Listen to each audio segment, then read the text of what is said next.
What's up, guys? Welcome to another episode of After Dark Takeover. I'm, of course, your host with the most, Matty-G. I've got Little Warrior sitting to my side.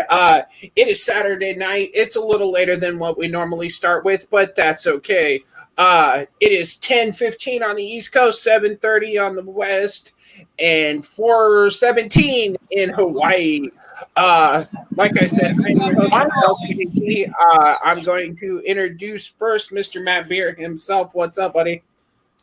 Oh, nothing much. Excited for tonight. Oh yeah, just looking forward to tonight. Was a little sad I didn't get to see Jurassic Park in theaters today, so that's unfortunate. But nonetheless, it's gonna be a great show, and we have somebody from Jurassic Park here too.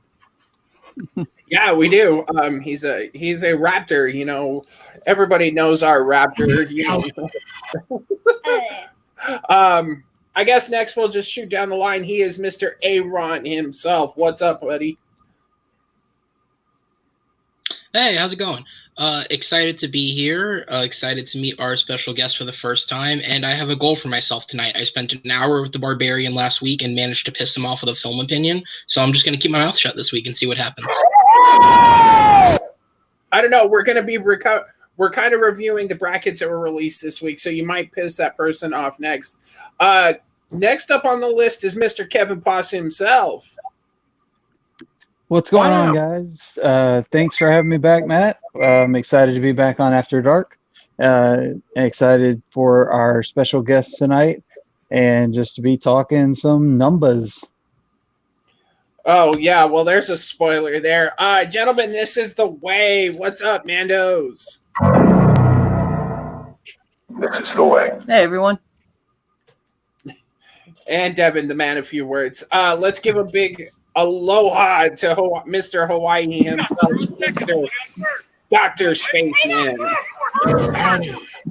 Aloha, everyone. Aloha kakou. I am here at a baseball game.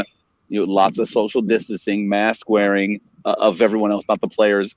But I can see beautiful Olumana behind me, which is a historic thing. I can't really. There it is back there. But I'm excited to review some numbers as well tonight. So, yay.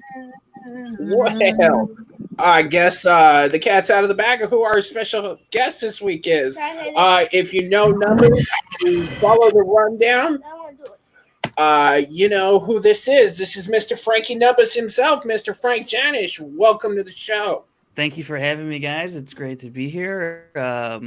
I'm looking forward to whatever's going to happen tonight. I'm not quite sure, and I think that's kind of the plan, I guess. Well, that's always the plan with our show. Yeah. So we'll basically cover just a few things. Caleb here has a couple of questions that he always asks somebody, so we'll start with his first one. Frank, are porks friends or food? Oh, they're food. That's food. That is. There we go. Thank you. Finally, somebody. If it's good enough for Chewy, it's good enough for me. Well, we've had various different answers. Barbarian said they're pretty morsel. They look pretty morsel when Chewy was cooking them. So Paul Preston said that, they're friends until you need them to be food. So that's one thing. Yeah.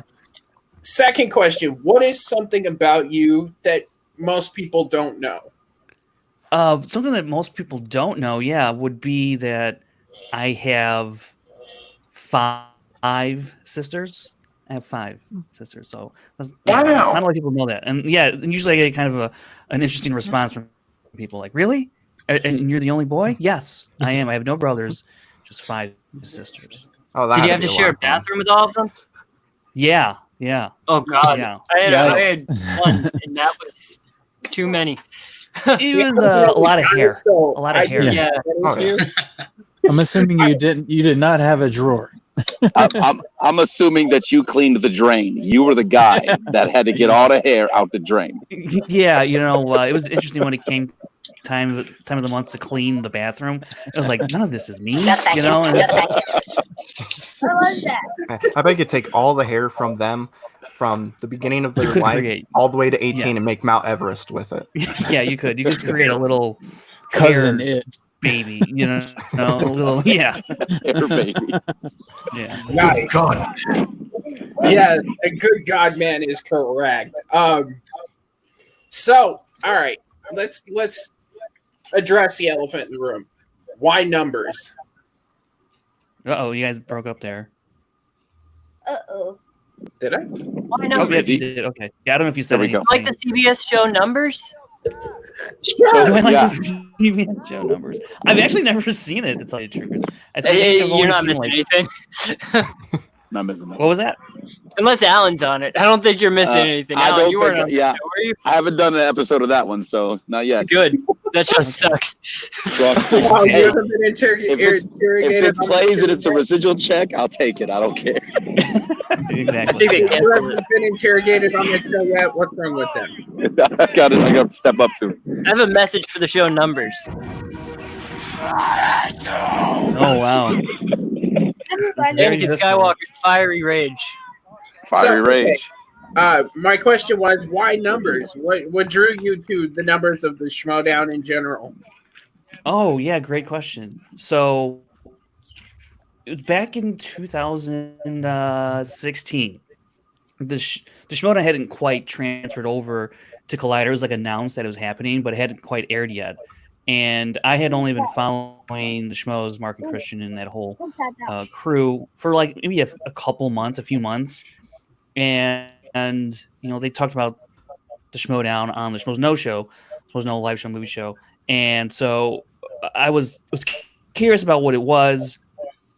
And they're like, yeah, go back and rewatch those old matches, you know, because we're starting it up again. So I went back and I started watching the 2014 tournament. And I think the first one I actually saw was the Christian Harloff Josh McCouga match. Because when I first got into this space in this community, like those are my two, you know, top personalities that I really gravitated towards. And Christian and McCouga weren't a first round matchup, you know. So I got about halfway through that. I was like, you know what? I don't want to spoil like the rest of the tournament. So let me just start from the beginning. So I made like a playlist because it wasn't really organized that well back then. No. And I made a playlist, and I took like a whole, I don't know, maybe I think I ran through a good chunk of that tournament in one day. And it came at a point in time when the place that I was working at, they asked me to leave. And so I didn't have a job. And so I had all this free time. And I go through this tournament, and Josh McCouga makes his way all the way to the final. And I'm like, this guy's not that good, right? He's not that he's good. so awesome.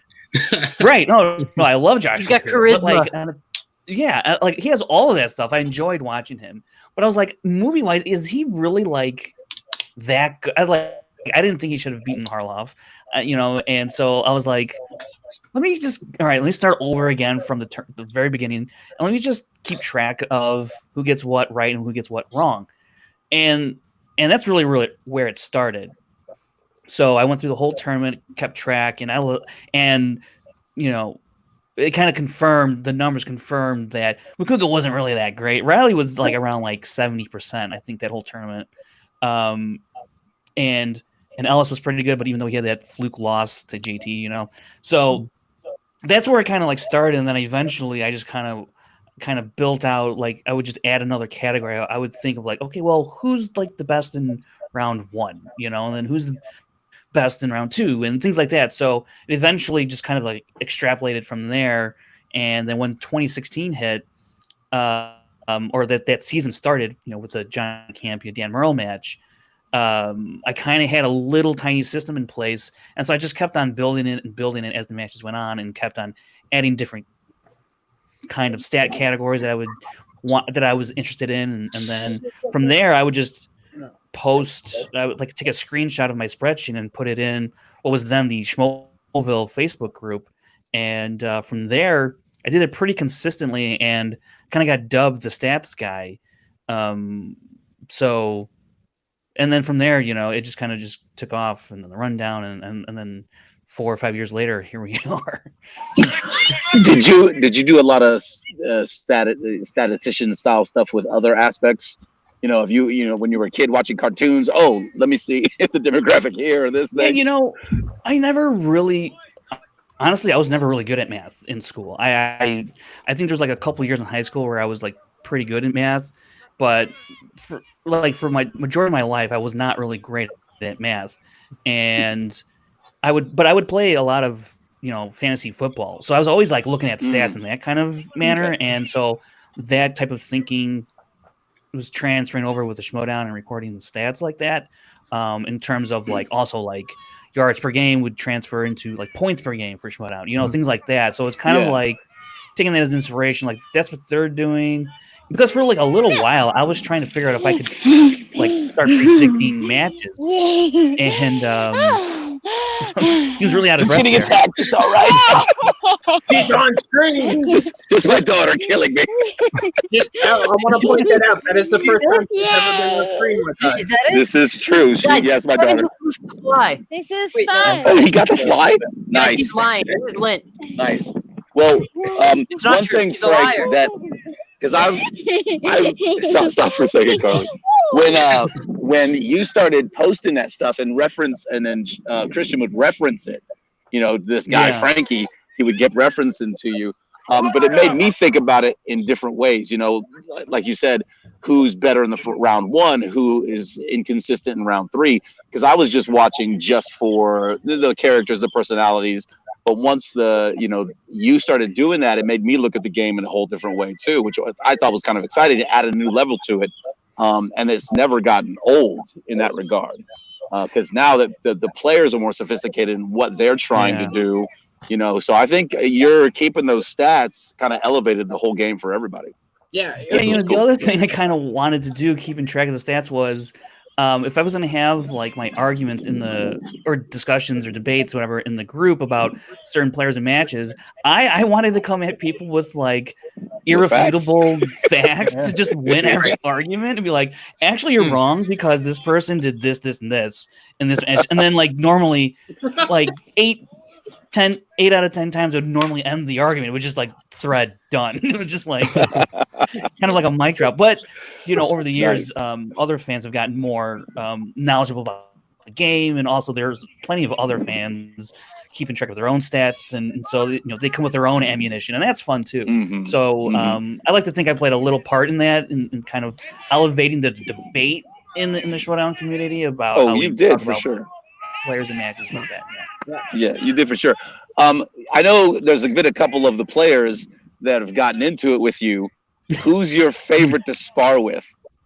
Oh, it's easily John Roca. It's easily John Roca. I don't even have to hesitate on that one. Just because I think he knows the drill. He knows the deal, and it's never in malice with him. So as much as I might actually get like frustrated or fed up with him, at the end of the day, we're all on the same side, and so it's kind of just fun to throw those jabs. Like earlier this year with like the backstage stuff going on there a couple times, and my opinions with FinSock Exchange and what have you, and just kind of jabbing back and forth, because John Roca was really one of the first guys to really grab my attention, and like he was like the first guy that I actually like really rooted for, and so like I have a lot of respect and a lot of admiration for what John Roca has done in the Schmodown since his 2015 days, really, when I went back and watched all that stuff, and what he's still doing now. And so it's always great to kind of go back and forth with John, because he loves to debate and argue, and I love to do it in the Schmodown sense. So it's always fun to see if I can get him, and I think I do a pretty good job every once in a while. You've shaken him. You've rattled him more than a few times. Yeah, you definitely have. Yeah. And that's what I like about this. As the league has progressed, you have your diehard, your action army, your now the exchangers or whatever they want to decide on what they want to call themselves.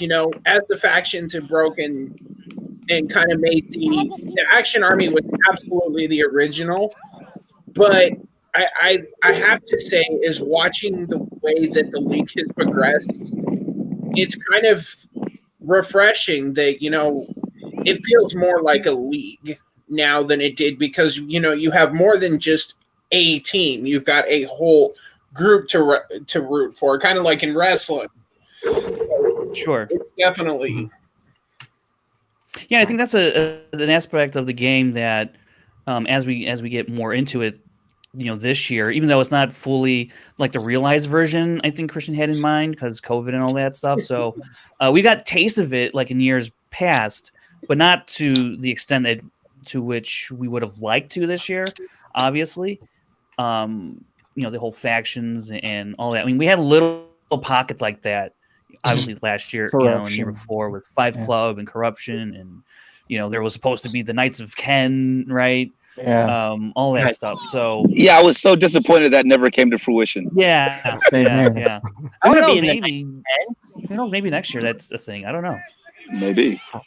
So, if I'm not mistaken, you grew up in Chicago, correct? I think he froze. Okay. Okay. Here, I'll ask him. He's back. Yeah, go ahead. Okay. I think you might have froze on my end. So if I'm not mistaken, you grew up in Chicago, right? Or at least in the Chicago area? Yeah, I grew up on the south side of Chicago. Yeah. Okay. Yeah. Oh, hey. Midwest guy. So I'm about Like lightning there? I'm about 2 hours away from there. But what are some things people who aren't from the Chicago area may not know about it? Because obviously they know like the Cubs, Bulls, Yeah. Bears. They know about the deep dish pizza. But what are some things just growing up in that area that maybe somebody who's not local wouldn't know? Tell them about Capri Green. That's what they want to know about. Right. Yeah, it's interesting because I was on when I say south side, I specifically I was on the southwest side of Chicago. So I was literally probably like a mile or two from like the city border, where it's like that Burbank area, hometown, Evergreen Park, over there. So I was like really close. I was never like deep into the city, even though I had like some family, my parents were divorced, so my dad, he lived a little bit more in like the Lawndale area, West Lawn area. If you're familiar with the Chicago area, it's more of a little bit more inside the city, but still on the south side.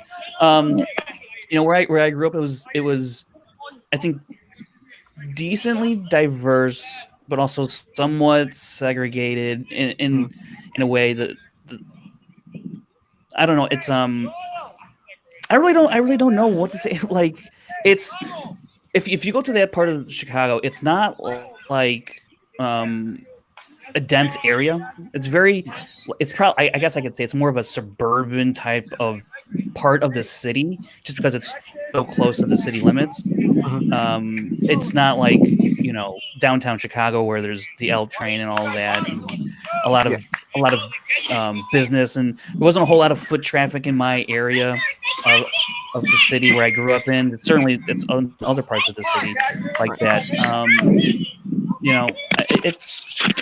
I think it's a good question because it's kind of like a boring part is because it's so right there on the edge. Yeah.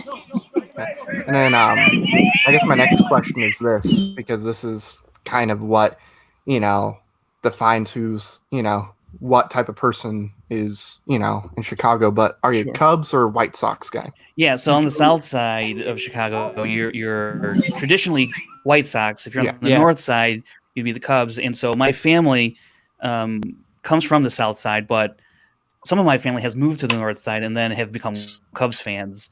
So that drives a real wedge, in our family dynamic when it comes to baseball. You got the black and white back there. That looks White Sox to me. Yeah, I was just going to say that.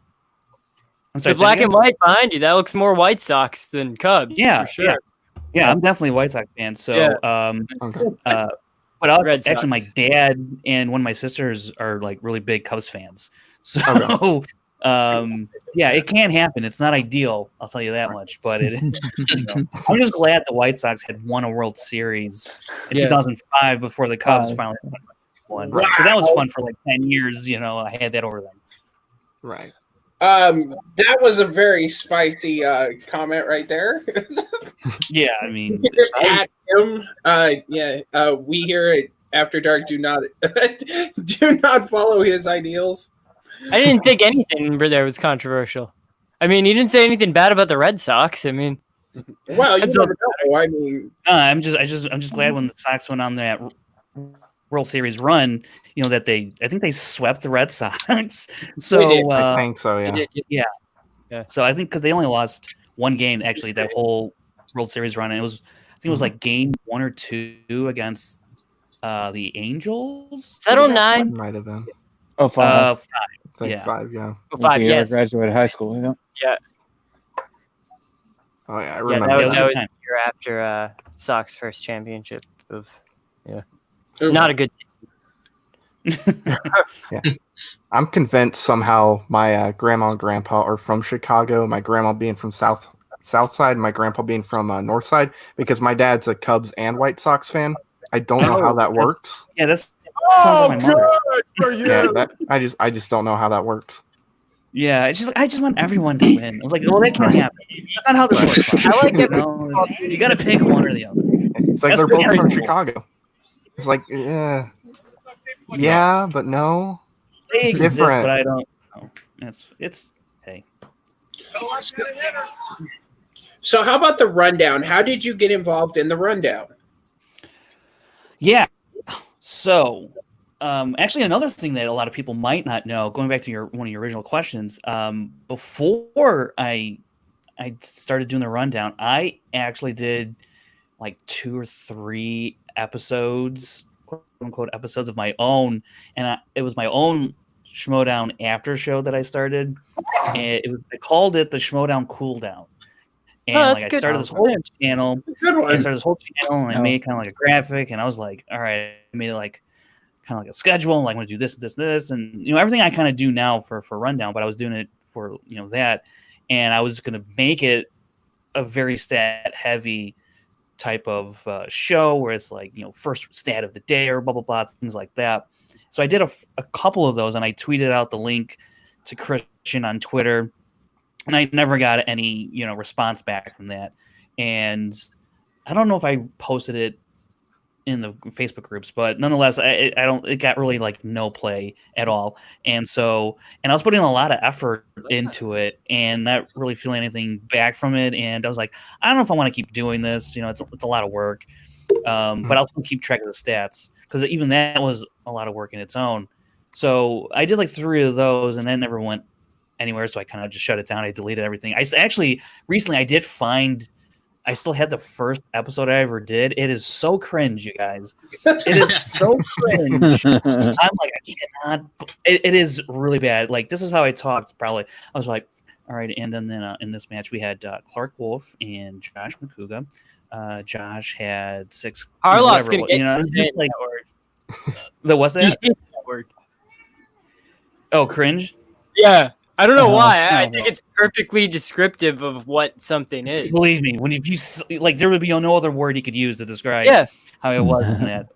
But so like I had done that, and then sometime after that, maybe a handful of months later, consistently still posting stats in the group, and Aaron Turner, he posted on Twitter or on the Facebook group about, hey Christian, could I, what do you think of like if we started up a show solely dedicated to covering the Schmodown? Because at the time, the Schmoville podcast with Ryan Snelling and Brian Davids, they were talking about all things, Schmo, and also touching on Schmodown, but they spent maybe like 20 minutes or something like that. They weren't super in-depth conversations about the Schmodown.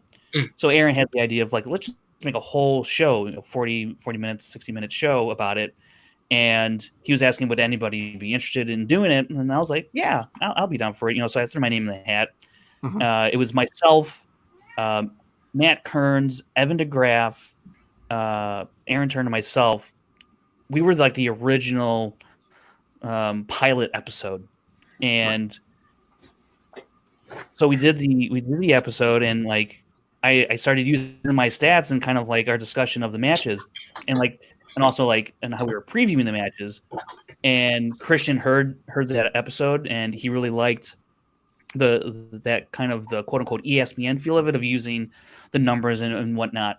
And so he went to Aaron, that is Christian, and he went to Aaron's like, how about just you and Frank do the show on a weekly basis? Would you guys be up for that? And at that time, I was still very new, and I was like, whoa, Christian Harloff talked to me, like, whoa, this is crazy. Like, it's like, yeah, man. It's like, and I had just met Aaron like on that first show. Like, I had no prior relationship with Aaron Turner, and I met all of them for the first time, like on that pilot episode. We're like, just do this, because I originally thought it was just going to be like a one-off type of thing. I didn't think it was going to turn into a weekly show, because in the Schmoville group, we had done like a Game of Thrones kind of like discussion thing, and it was actually led by Rachel Cushing, and it was like Kristen Smith was on there. I remember. I don't remember who else was on there. I think maybe Rasica and some other people, or he was. Anyways, so I thought it was gonna be like that, kind of like a one-off thing, yeah. And so it just turned into a weekly thing, and it was myself and Aaron for a handful of episodes, and then we brought on Paul Wolf for a stretch there, and then Brian Davids came in, and then Aaron Turner left, and then we brought in Brad Gilmore, and then Brian Davids left, and now it's just been me and Brad. Yeah. Would you say you upgraded to Brad? I would say Brad brought a different spin and take to the rundown that we and a different energy than we ever had. I think everyone who ever was on the show in like a co-host capacity brought something in their own unique way, and it made the show what it was at that point. I like the evolution of where the rundown has gone and where we are at today, because I think it's also like evolving with how the Schmodown is actually evolving and growing. And I like to think that, Brad, I think his energy and his style and his takes fall in line with where the actual Schmodown is going in that area. And I feel like I'm adaptable to that, and I've also like hopped on board with that. And it's not to say that Aaron Turner or any of the other guys couldn't have adapted either. It was just their time and reasons and things like that happened. So it's, you can call it an upgrade if you want, Well, it was definitely a clear connection between you and Brad.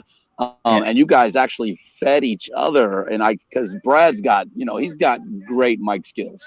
He just does. He's always had that. And I think that actually, improved your mic skills a little bit, honestly. And you guys just have that natural energy back and forth where Brad can get going too fast when he gets really excited, and you kind of calm him down and bring him down to reality, which is it's a nice dynamic, and it's worked. And you're right, it evolves the same way the Schmodown evolved. It's been evolving, so it's been cool. Yeah, I'll say hello there, Barbarian.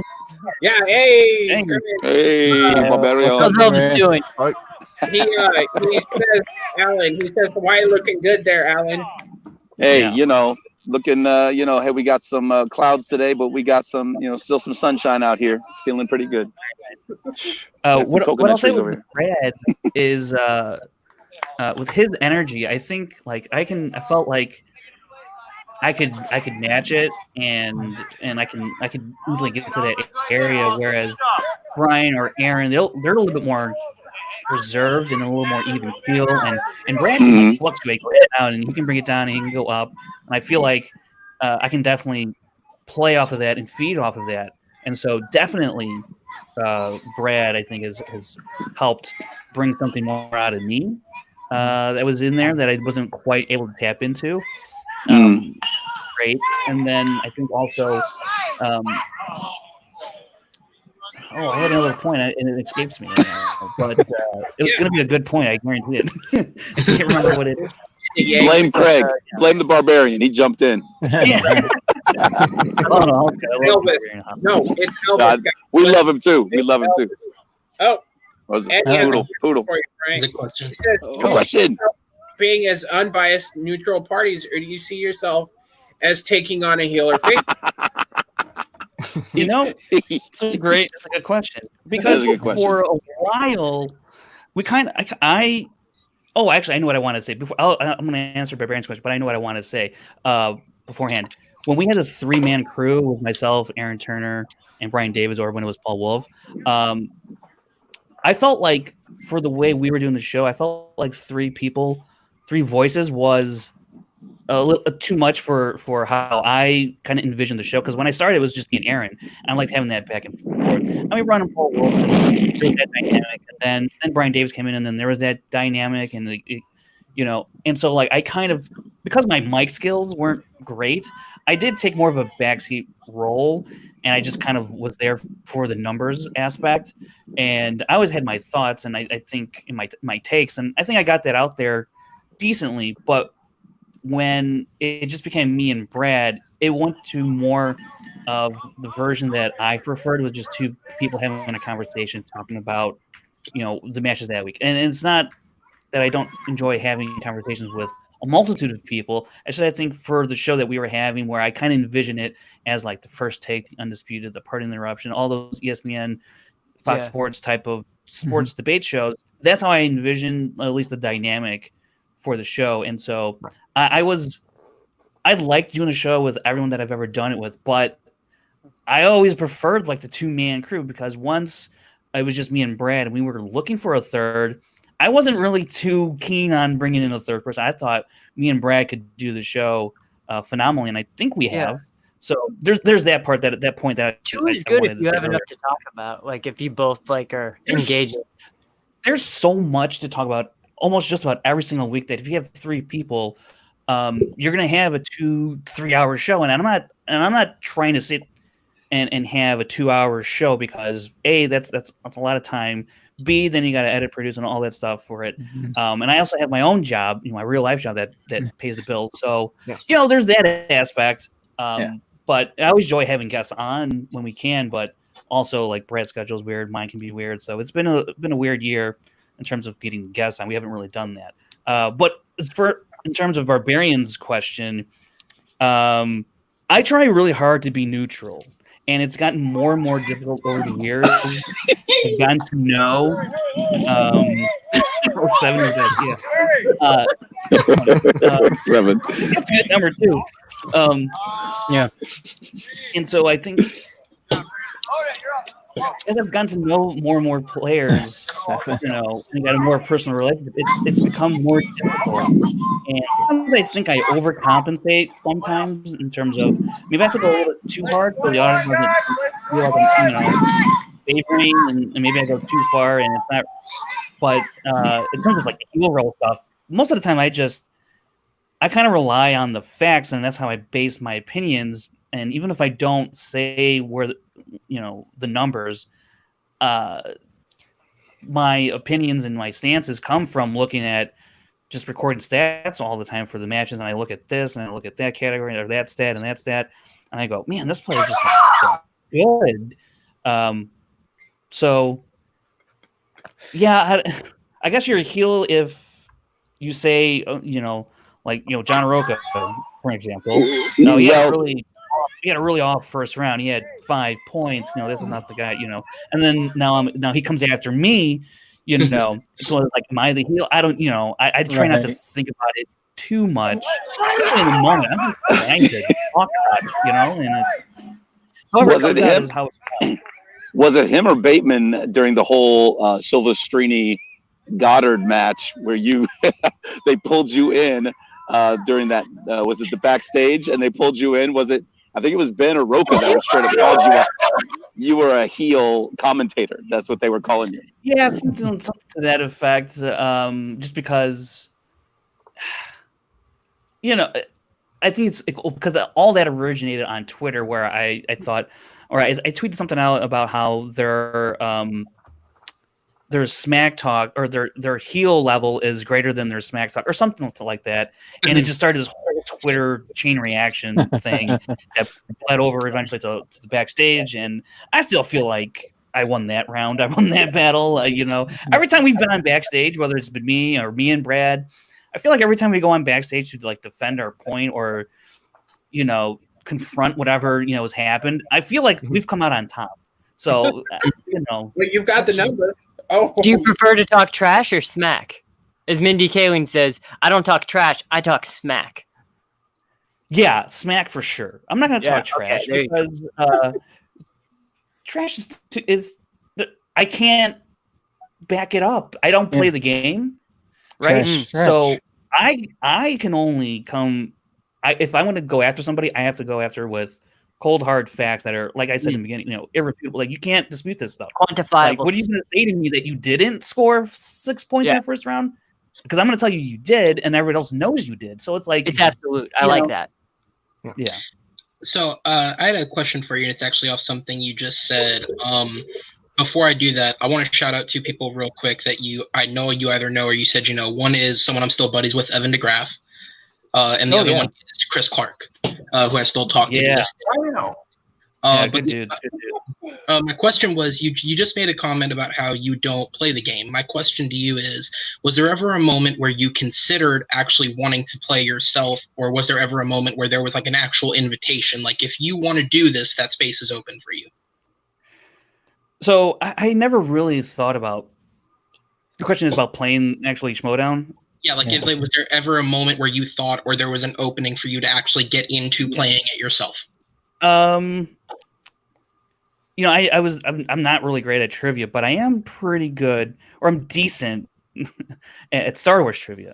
And as I was watching like the first couple of matches of the Star Wars tournament, I was doing pretty decent, and I was like, and that's like not even studying, and that's not watching the films recently. Maybe I watched one or two recently. I think I watched like Rogue One and like Rise of Skywalker, and I haven't really watched anything else recently. And I was doing pretty decent.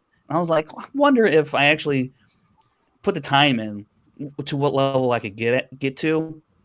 And so I kind of had like the mentality of, I think I could do it. I think I could. And I think if I told Christian, I'd be like, look, I want to do Star Wars. And if he were to like test me, I'm not, I would want to make sure that if I went to him, that I would have studied up and that I would just, knock it out of the park. And I think if I really wanted to, and if I was going to, it would be Star Wars only. Everything else, it's Intergeek from hell no. Like, singles, it's no. I think I could do Star Wars if I really want to. I think I have a pretty good solid base. Because a lot of those first rounds, I was near perfect, or I missed one, maybe two. Second round, it kind of just depended on what category it was. I was usually pretty good.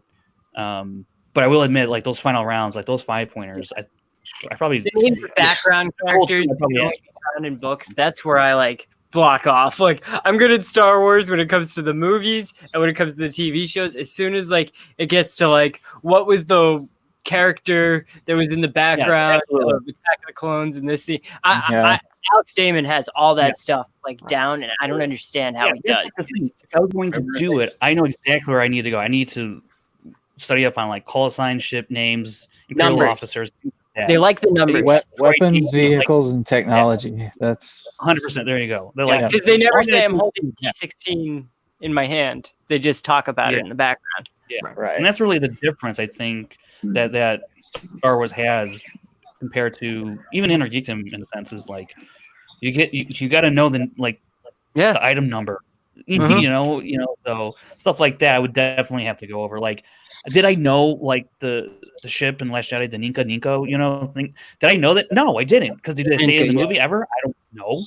How would you know that? Visual Dictionary. They said that Holdo was commander of the cruiser Ninka, and then she became vice admiral. That's one that I do like because it does say it in the movie. That's what my philosophy is. For the most part, like they're not saying like the Star Destroyer names, and right. So, but that's like it's in the movie, but it's in like a quick throwaway line. It's a throwaway line, 100%. Yeah. So, but that's the Chiron Belt. That's another one.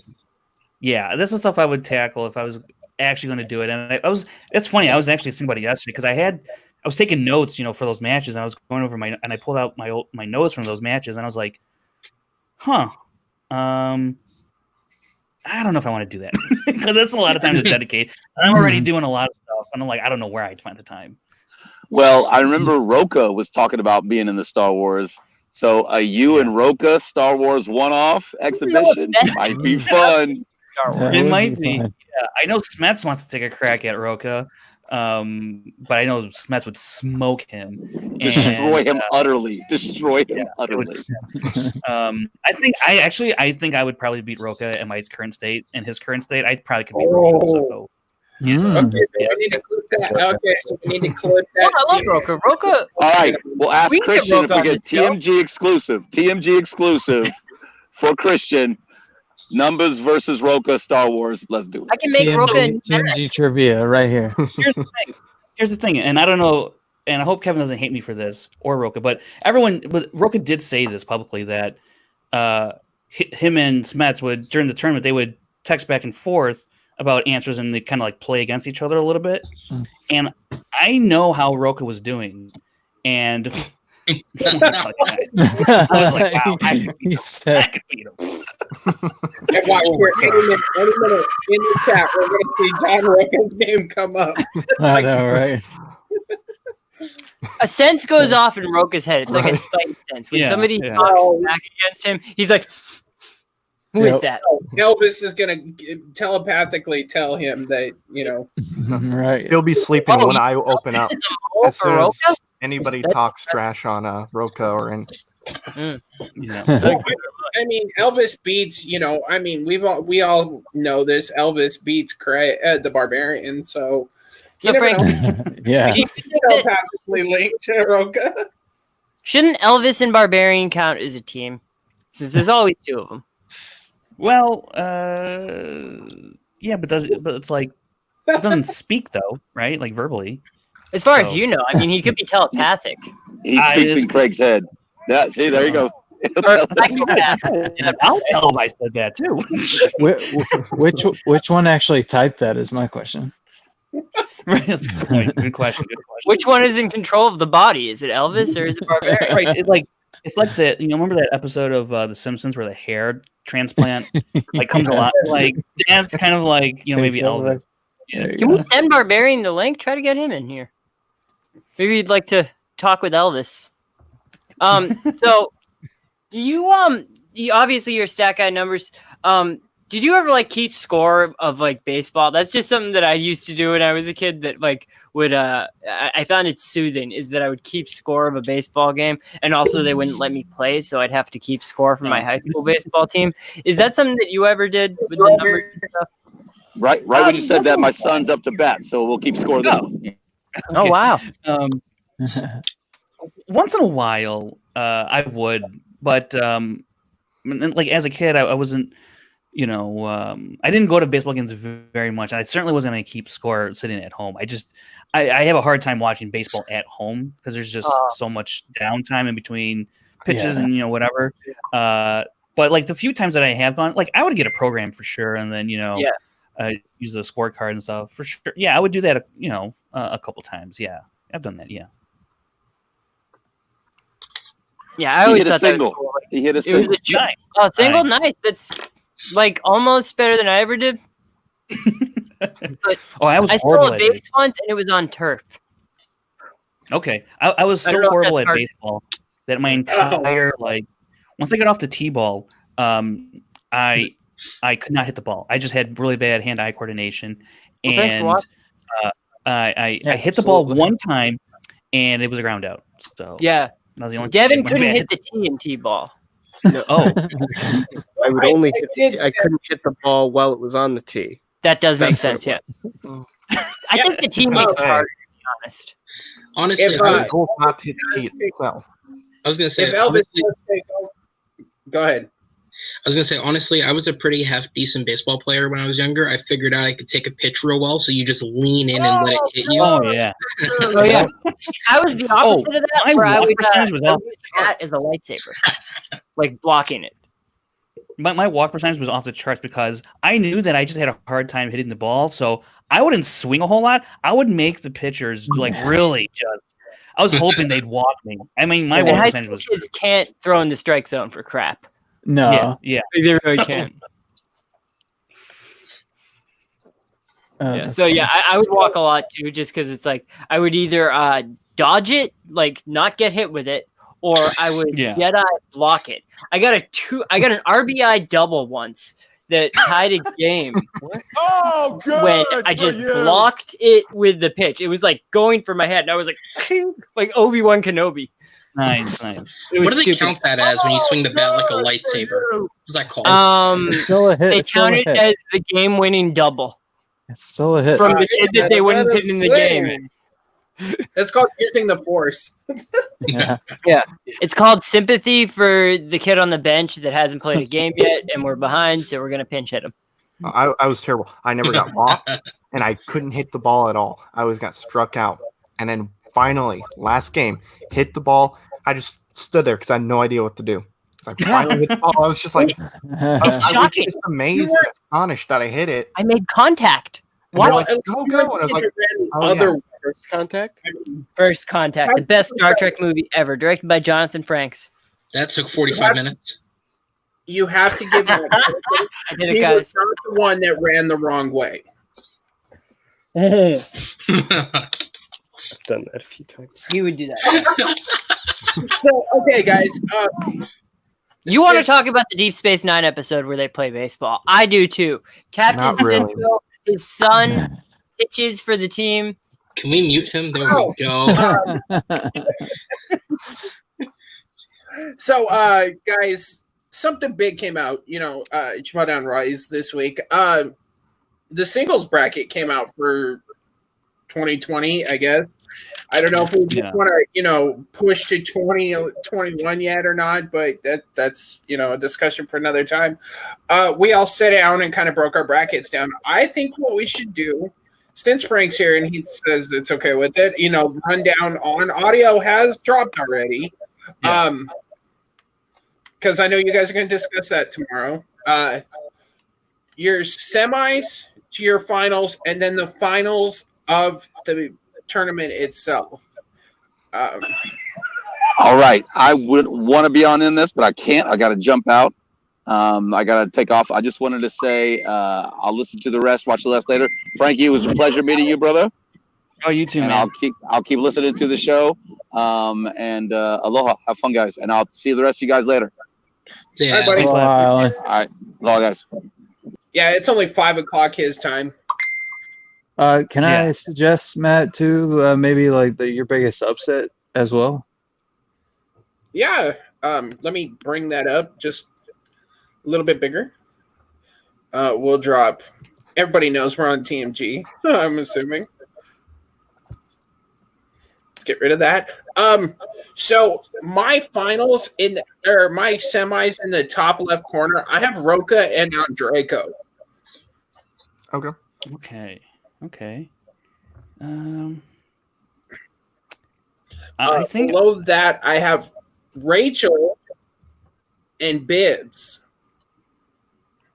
I know that's kind of there's my shocker. I think Rachel's going to go far in this.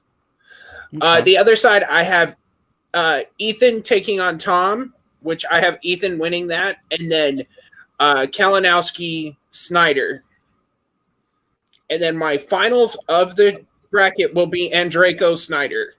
Sorry, give me a sec. I'm trying to work with it. Be patient. Here. Why don't we just do this, Nikki? No, I know what I'm I have doing. a copy of it. No. Yeah, there you go. No, don't do that. Okay. I had it right. This is wild right now. Yeah, I don't think so. Okay. No, you're not TMG being patient. Inception. Be patient for a second. Show and a show Don't and a show push and a anything show and back. a show. You're doing it Stop right, touching and you're interrupting it, and that's what's making it go bad. So don't push anything. Huh. So, Alright, Frank, give me why a don't you mark it the rundown, a podcast that is edited ahead of time? Yeah. Check out the Showdown Rundown every Saturday on the MTS podcast feed and Sundays on the SEN network. And also you can find their clips of our show and of the Showdown in general on the new Trivia Showdown Quick Clips channel. So you got to go subscribe to that one. I couldn't explain what I was doing. I was trying to get the faces on side of us. Just leave it. All right. It's I have fine. Leave it. So I have basically Andrejko in the finals. You have Andrejko and who? Just because I want to see how Roxy handles that. Snyder, Jeb. Oh, okay. Okay, that's what you said. Interesting. Man, out of that top left, that's a tough. I mean, I have the odd cup. I have the two people in the finals. I think in the semifinals, this is tough because if Merle loses the title, I think he'll find his way back into the tournament final. But if he retains it though, then Roka's in. I think. See, I have Merle retaining. Okay. Okay. All right. Because really, when you look at that quad, it's like Roka, Lon Harris, Brendan Meyer, Mark and Draco are like the heavy hitters of that quad. Oh, man, it's tough. That is really tough. Why do I hear myself? Because it's like I'm trying to figure out a rationale to pick against Roka, which is saying that like I think Roka will make it. I think that quad, and then the bottom right. And the bottom right, yeah, that's pretty brutal. I guess I'm gonna put Roka in the semifinal, from that quad, and then in that lower left, The bottom right is scary. Who else is? Oh, I think Chance. I think it's gonna be a Chance and Roka semifinal, and I'm gonna take Chance to go to the tournament final on that side. I know that like there's Bibiani and Barbarian. I'm sorry, Barbarian. I think Chance. Man, I've been kind of waiting for this version of Chance to show up, and I think he's arrived this year. To tell you the truth, I think the dude's a stone cold killer. Let's see, top right. Who would I put in that? I mean, again, like if Roka's on that side or Irwin, I don't know. It's between those and Paul Preston. I think Paul could totally make a deep run. Yeah, I agree with that. Tom, I think will get far, but I think he's just too inexperienced overall with the Schmodown. Because I think I did say on the rundown that I'm going to take the surprise upset of Tim Franco over Tom. I know Barbarian just said, "Ye of little faith." Not that I don't have faith. It's just that I think I'm kind of riding the hot hand in a sense. I don't know, but I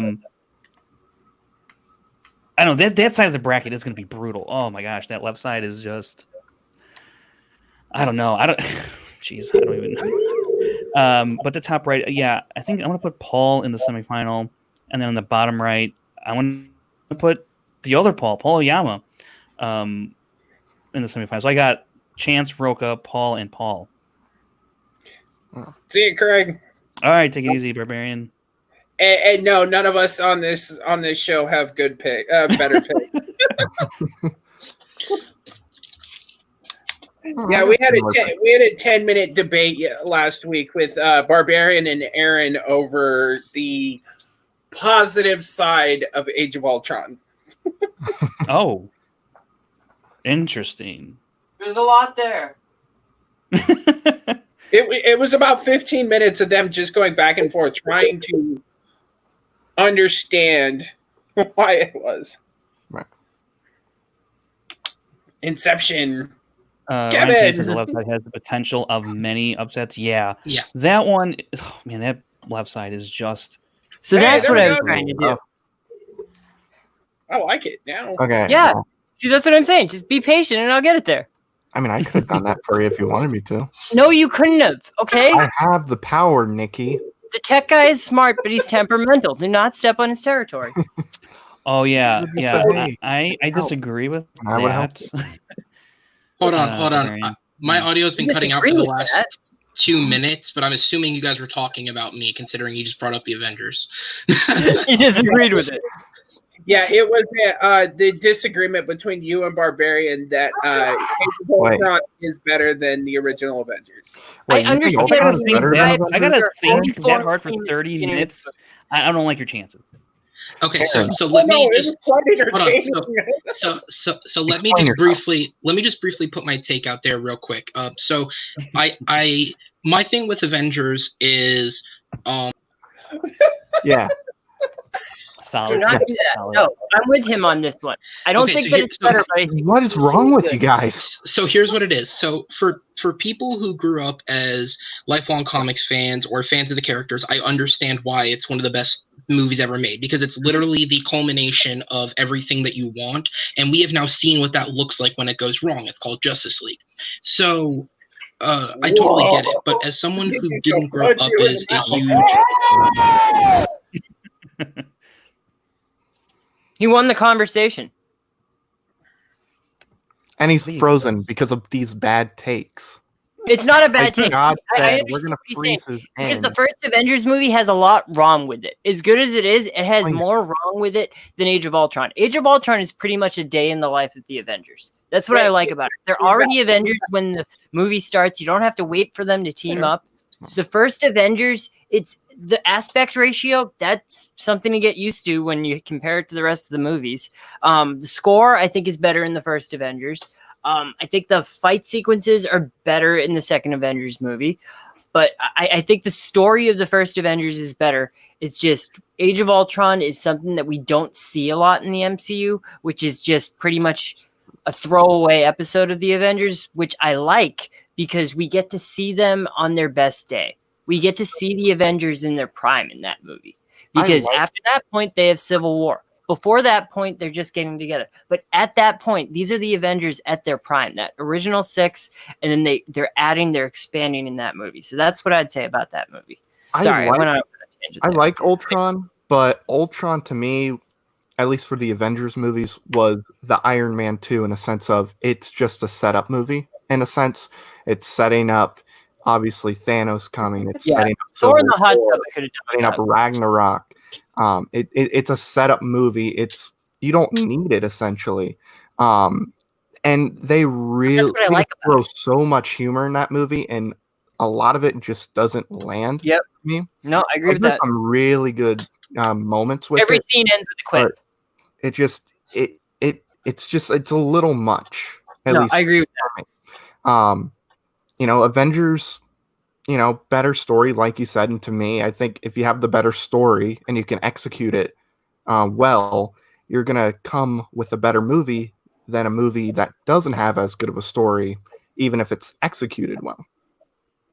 Mm-hmm. I don't disagree with you. Like, I still think that the first Avengers is better. I just see what Aaron is saying. Thank you. It's not a take that's as easily dismissed for me, because Age of Ultron has a lot of good stuff in it. Okay, I'll just direct all my hate to Aaron now. He's the person with the bad take. Okay. Aaron, you suck. Get out of here. Yeah, go. Get out of here. Oh. No, he's fine. I'm kidding. Yeah, okay. I was just saying how funny Aaron was. Aaron, tell a joke. What am I, your monkey? Yes. I didn't do that one. Dance, monkey, dance. I didn't do that. Okay, how's about this? I'll reroute the podcast back before my internet cuts out again for me talking about I'd Avengers. actually like to kind of Ryan, it's a good movie. It's not as good as the first Avengers. Okay, who wants to go next with their bracket? I mean, I can go because it sounds like me and Frank have a pretty similar semifinal, because I also have chance. How about you? Semis. And honestly, it's really going to depend on what happens with the belt. Although I think my semis are going to be the same, but as far as everything else beforehand, it's really going to depend, because I think upset-wise, I actually have James White beating Bibiani. And then losing in the second I round. don't know about that. I don't know. That's my big upset. But I have actually Tim Franco going on. When he's on his A game, he's really difficult to beat. Then I have him going up against Oyama. I just, Oyama's proven time again. He's a champ. Wait, so you have Franco in the semifinal? Yeah. Wow. Okay. Again, besting either Paul Preston or Rocco or Irwin. Yeah. I have Paul going on to play I have him going on to play Irwin or Roca, I guess, depending on what happens with the belt. But I do have one of them taking out Paul. I think it's going to be very close, but I do have them taking Paul down, and then I have Franco taking down Erwin or Roca. Whoa! Which, look, I mean, this league has proven time and time again, anything can happen. It depends on the questions. It depends on who's on the A game at that time. Some people could just be off. I think Tim's going to surprise a lot of people. And then on the other side, I have Chance going up against either Murrow or Roca. You know what I do kind of want to see is I kind of want to see in the final of this tournament Chance versus Paul. Like that's who I have. I mean, I really kind of want to see that. Like, yeah, wait, Oyama or Preston? Paul Oyama versus Chance Ellison in the tournament final. I just think it would be like the irony of former fan leaguers. This is what they did played online matches, and yet this whole tournament held online, and now they're in the Schmodown tournament final. I just think, like, come on, that'd be great. That's what I think is one of the coolest things about, obviously, the reasoning that the situation has happened is not the best, but I like the fact that there is a season where people get to play online, because I feel like one of the longest standing things that a lot of the long standing Schmodown players have turned to, not to call him out again, but Roca has said this a lot, is like, oh, when you're in the studio under the lights, it's a different thing. It doesn't matter how good you do online. It's when you're in the studio. Well, now these are people who have proven in the fan leagues they can step up, and they get to make that transition in the or type of arena that is more known to them. So it's kind of an all bets are off thing. Like any slight advantage like that someone may have, you no longer have. Yeah, and I think. Oh, go ahead. I was going to say, I think for players like when you look at a James White or Adam Collins or Marcel McKee, if they play these types of matches in the Schmodown online version, and then they kind of have like this transition period, if you will, from the fan league online to the Schmodown online to maybe then eventually Schmodown in-person studio type of transition going on. And that might be, bode for better or quicker or an easier transition success in that live setting, because you can't, like, there really is nothing like a live setting for the Schmodown, whether you're in a studio or at an actual live event, it's just a different animal, a different type of pressure. Yeah. Right. But, yeah. All right. So who wants to go next with their brackets? Kevin, you go.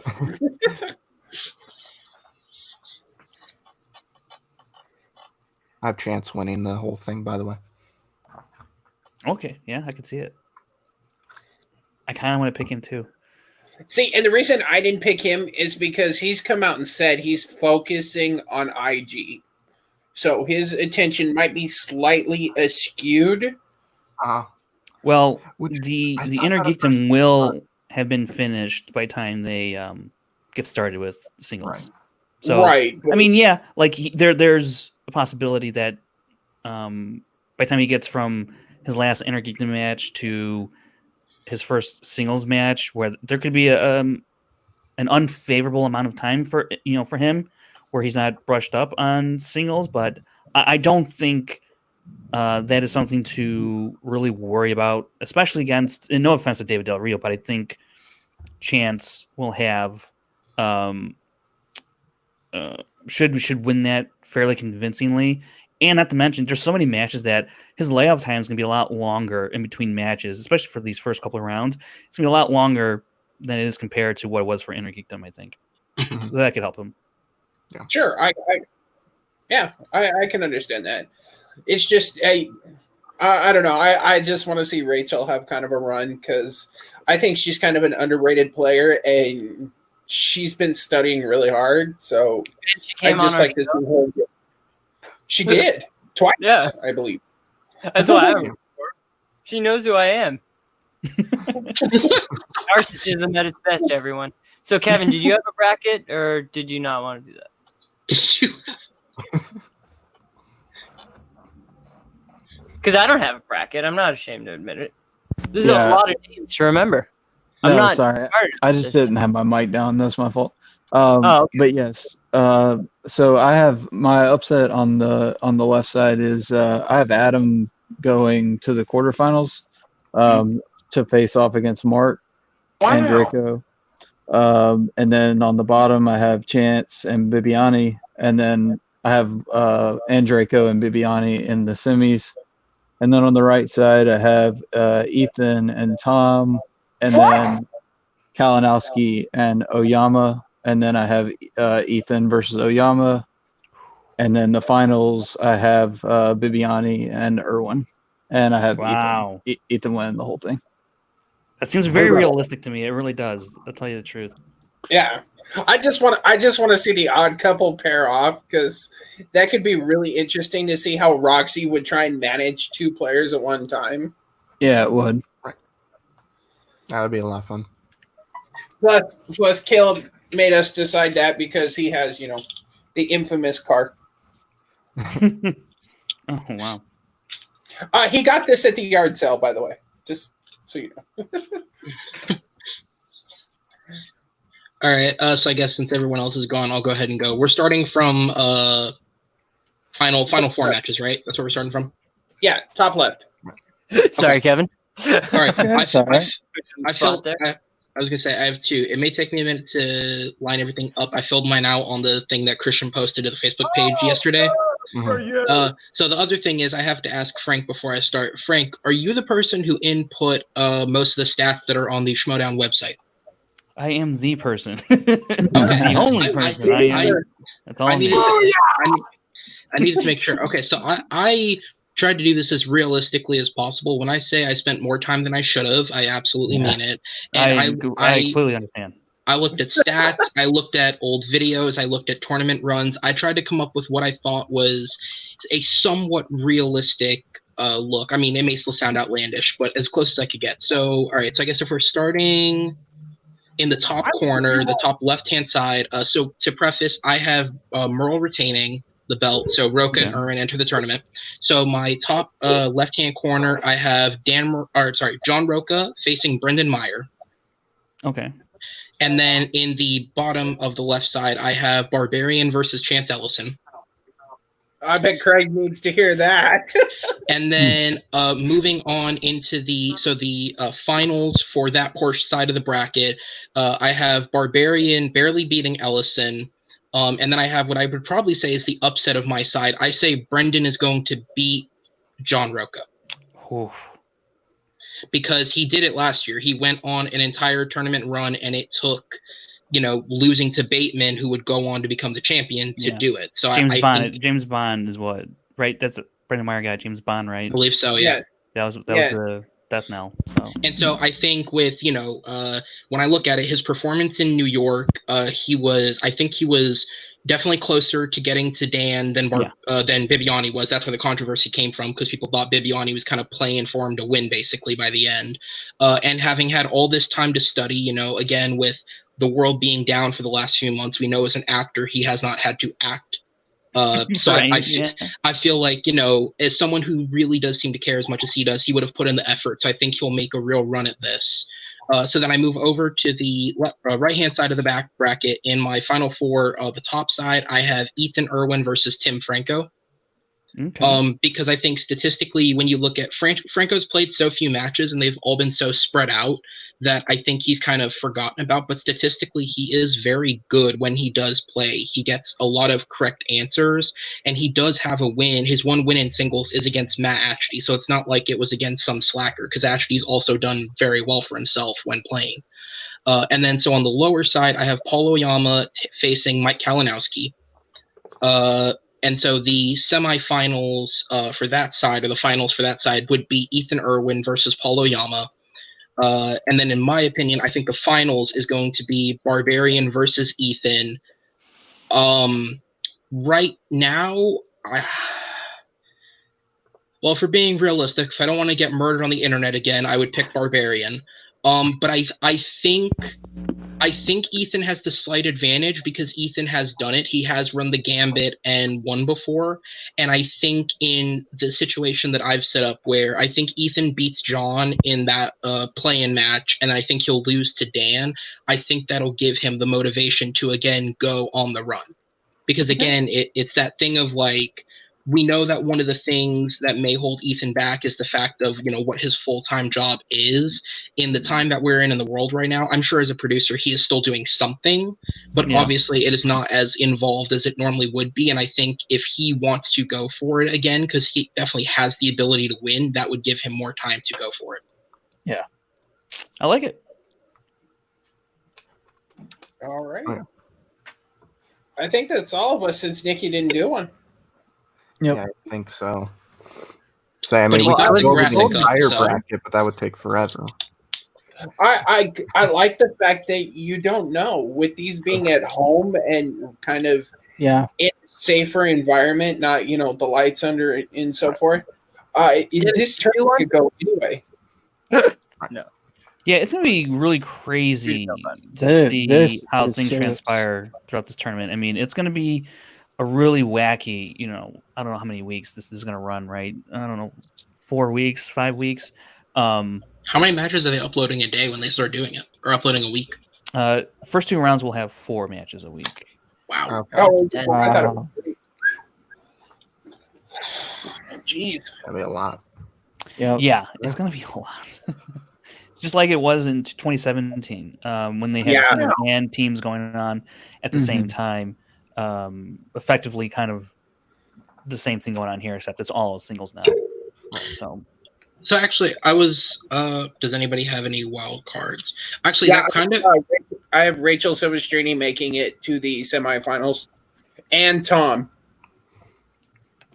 So I guess Tim Franco for me going to the semis, and then who else I have going on? That could be a surprise. Yeah, probably Franco would be my bigger wild card unless you want to count. Franco is a one that I would keep my eye on as kind of like a wild card for sure. Also, I think it potentially could be Lon Harris. I mean, he's got a hurdle. He's got to get over Sabina Graves, which I think he can do. But then he'll either face Merle or Roca, presumably. Right. And if he can get past one of those guys, then I think he's going to end up in that semifinal. And potentially the final. Then Lon knows a lot, man, and he's had some tough breaks so far. But he has a high accuracy rate. Doesn't match his record, and it's very reminiscent. Like him and Chance are kind of like the same in that sense, where their records aren't as great, but their accuracy rates are through the roof. And I think those two guys could end up in the semis. And I think more and more I think about it, I think Chance is just such a gamer at this point. I don't like. It's crazy that I can't. It's crazy for me to think that I just cannot have him in the final for this thing. I don't know.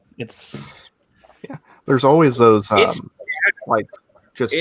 those moments where players can just go for weeks and weeks and have just great games. I mean, look at Sam Levine, because when he first started, he was good, but he wasn't really going far. You never thought of him as winning it all, and then all of a sudden, just boom, right out of the gate, something happened.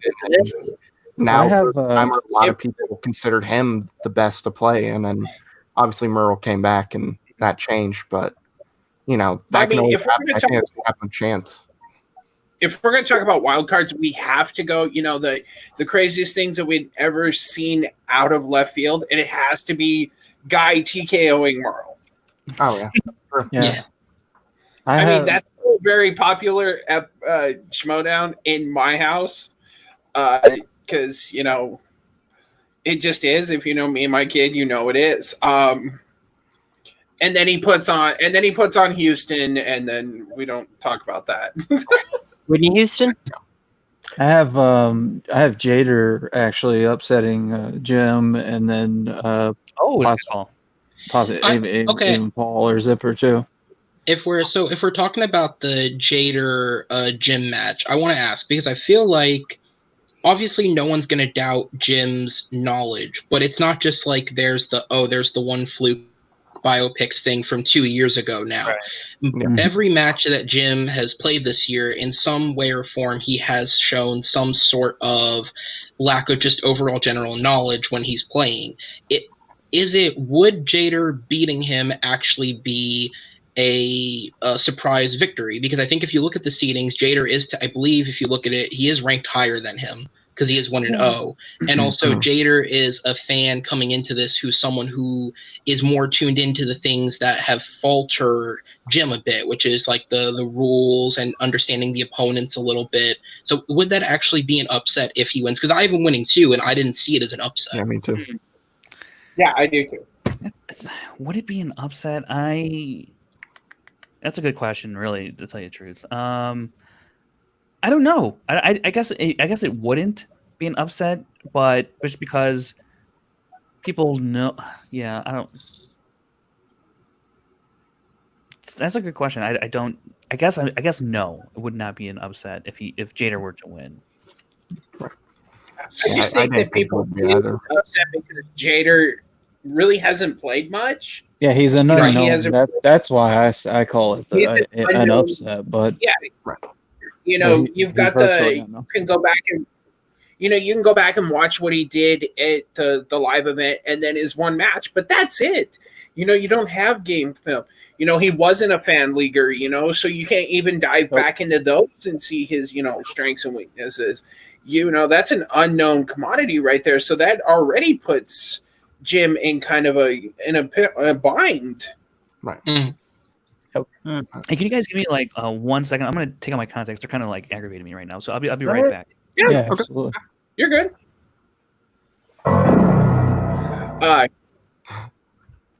I just want to, this has been really, like last week with Barbarian, we were all having laughs. He was making us do shots, and this one's, Yeah. I like the difference in shows, because We're more intellectual tonight.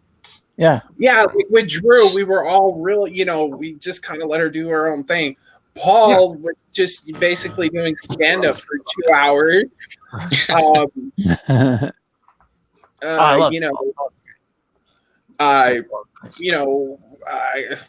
Let's see who else have we had on here. Adam was just talking Star Wars for. Adam was talking Star Wars for several hours.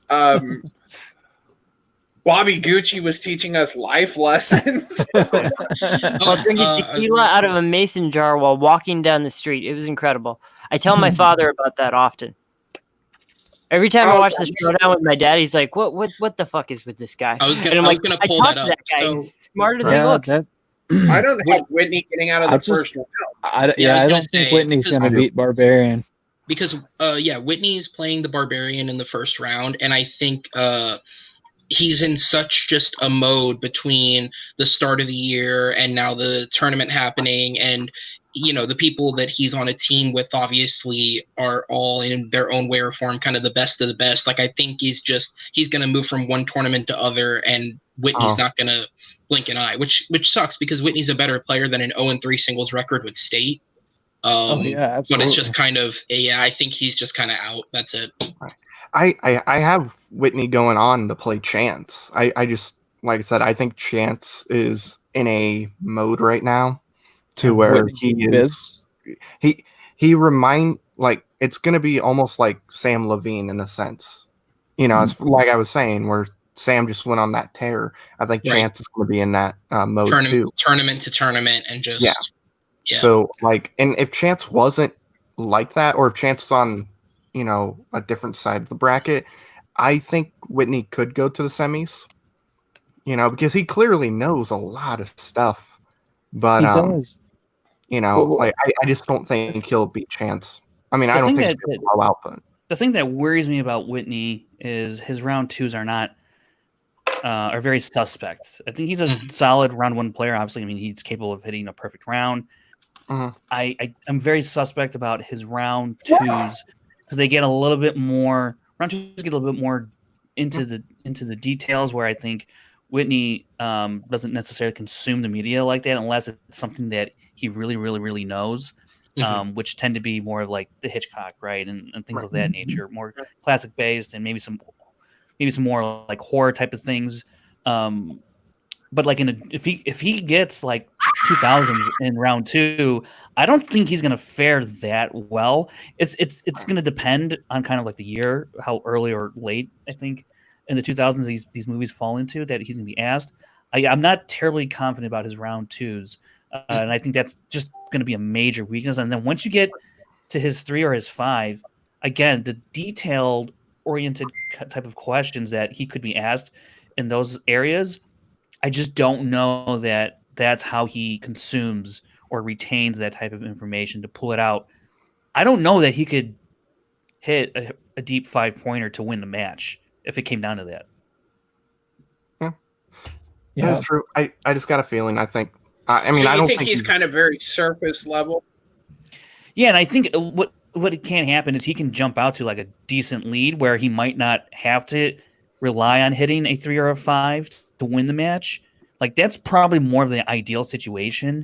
So he might be able to get away with that in the first round, maybe the second round. But once you get past that, now you're playing, the best of the best at that point. Right. And it's going to come down to the 5s more often than not. And I don't know that Whitney can hit a majority of the 5s that could be asked. I'm not sure. Barbarian is the same situation as Jada, more or less, in singles. We don't have. There's just not as much tape, but he's competed in IG, and then he's competed in the Jurassic Park match. So, is there ring rust, or in your opinion, is that a thing? Say it again. Like, I mean, like, I don't know. I don't think there is with him. I don't think there is with him because of. Oh, go ahead. I was just gonna say, like, Barbarian's been consistently playing over this pandemic. IG and the Jurassic Park match, etc. And we haven't seen Whitney. So, and also we don't really know what Barbarian has knowledge-wise for singles. So, but what my question was, is there, in your opinion, is there a thing like ring rust for people like Whitney? Probably, because I don't know that he's on the up and up with everything that's always happening with the Schmoedown. I think to be a champion, I think you kind of really. It depends on the type of player. For Whitney specifically, I think it would be beneficial if he was more on the up and up in terms of what types of questions are asked, so that he knows how to prepare himself for what type of question he can be asked. I don't know if he thinks about the game in that way. I know he does think about the game. I think we had him on the rundown a while ago, and I was actually kind of surprised at how he approaches the game and how he thinks about the game. But I don't know if he looks at around like what could be asked as around 3 or around 5. I don't know that if he watches a movie like in his day job, or like on a Tuesday evening or whatever, just for fun, if he watches the movies differently because he's in the Schmoedown, like other players have said, or if he still just consumes them the way he's always consumed them. I don't know. I'm not sure. Like he's that type of player. Like I know Roca or Bateman or Inner Geekdom Wise, Smets and like they watch movies completely different now. They go, that could be a question. That could be a question. Pause, I don't know that Whitney watches a movie and goes, oh, that could be a Schmoedown question. I don't know if he thinks like that. So I can't really say one way or the other because I don't know. But he also doesn't really strike me like that. I could be completely wrong, but I don't know. That's something to think about, I think. Yep. Well, because I was going to say when I was looking earlier at the stats, and excuse me. Hold up, I don't know if my camera's delayed. Okay. No, I was going to say. Sorry, I'm lagging. I'm sorry. I was going to say, excuse me, Frank, for taking this from you for just a second. But when I was doing some look at the stats, I started looking at the players who played over different leagues and combining their stats. In total, Whitney is 5-6 over both leagues, over his 3 teams. He's 5-6 total, with I believe it's like 3 or 4 TKOs, all of which I'm pretty sure came with when he was teamed with Bibbs. And when you look at it statistically, his best run was with Bibbs, where they went on the 4-game run over however long that was. But then since then, he's played 2 single matches that were at least a few months apart, both of which were losses. He played 2 matches with Mark Hoyk, which were, I believe, like a year apart, because I think they were both in tournaments. And they lost both of those, and they were both high-scoring matches. And so I think, I think one of the things with Whitney is I think there is a such thing as ring rust, because it's like clearly the knowledge is there. It's just the little bits of like making sure you're prepared for the detailed questions and making sure you know the game. And I think it's those things, because his matches do, with the exception of that run he went on with Bibbs to get to the title match, his matches have all been so far apart from each other that I think it is kind of a little, when he comes back to it, you have to kind of get back into that mode. Yeah, definitely. I think that's a great point, actually. And like, it's very hard to stay in a schmodown mode when you go 5, 6, 7 months without a match. Like, it's hard to stay in that. Like, I know players are trying to do that now, and it's very tough. So they start and they stop, they start and they stop, depending when they find out they're going to play. So yeah, for someone like Whitney, who probably doesn't really know when he was ever going to play this year, especially with COVID, so he's probably like, well, if I play, I play. If I don't, I don't. I don't know. I wouldn't be surprised if many other players were like that. Yeah. So yeah, that's definitely something to take into consideration. Definitely. Okay. Yeah. And as somebody who writes questions for a trivia league, I can see that, where you're watching a movie and it goes, that's a good question. Let me write that out real quick. Like last night, we had a call and then we got off and I put All Eyes on Me on because, I'd only seen it once. And I went, oh, that's a good idea. So I get out my computer and I type it up. And it's like, I could understand where players like Bateman or Roca or even, Guy says he's doing that himself, where you dig deep and it just kind of turns on. So maybe there are players that are just kind of like, I'm going to watch this movie to watch this movie. And you got to find a balance to it. Yeah. Yeah, for sure. I was going to say, if you don't mind, before we move on from the bracket, because I don't know when you guys wanted to move on, I wanted to ask on your opinion about a match that we basically know, like we know what the people playing will be. It's one of the play-ins. So the match is either Jen Kemp or Sabrina Ramirez, based on, whoever has the belt, taking on Vinny Mancuso. Now, Sabrina Ramirez, obviously, like she's on a lot of the podcasts and stuff, but I would say this year she is the 3rd person we've seen after Robert Parker and the Barbarian who is hyped beyond belief before ever setting foot in a match. And I feel like if Dana Roca do have the belt and she plays that match, I feel like just based on the way that the crowd kind of moves, she will become the overwhelming favorite. I rewatched that Butcher Boys match recently, and I actually have Vinny winning whoever he plays in that match because he is better than I think people were giving him credit for in that match. He almost had a perfect round. When you're watching them interact in round 2, he clearly has a lot of the answers to the questions. Even if he's not the one saying it, you can see in the interaction, he's definitely saying something. And I feel like he's almost being written off just because, he played one match, he lost to Ben Goddard and Rachel Silvestrini, with Ben being like one of the hyped up rookies of the year. I kind of wanted your opinion on that match, who you think would win. I think this is tough because I'm sure Sabrina is really preparing. And yes, if the Finstock Exchange is as valuable as they say they are and have shown that they are, that they will be just as valuable to Sabrina as they've been to Barbarian or to Bateman, to anybody else. Yeah. And so for that, I think Sabrina is going to come out and play really well. Mhm. I would be very surprised if she does not have a 7 or 8 point first round. I think if the FinSec exchange, Dagnino is going to go out there and make and sign Sabrina and make that splash, because it was a splash signing for sure. But now you got to do something with it. You got to make sure, even if she loses, she has to play great. Or play really well. I mean, especially in that first round, because first round is where you kind of measure everything. Where it's like, if she puts up 4 or 5 points, I go, well, if she puts up 5 points, I go, well, I don't really know about her. She puts up 4, and then I'm like, well, this is not looking good. Mm-hmm. But if she puts up 7 or 8 points, or a perfect round, then I go, okay, she's for real. And then maybe she hits a weakness in the second round, and then she loses the match. But I still would say, all right, there's a lot of potential there. They worked on a lot of things. She's surface level.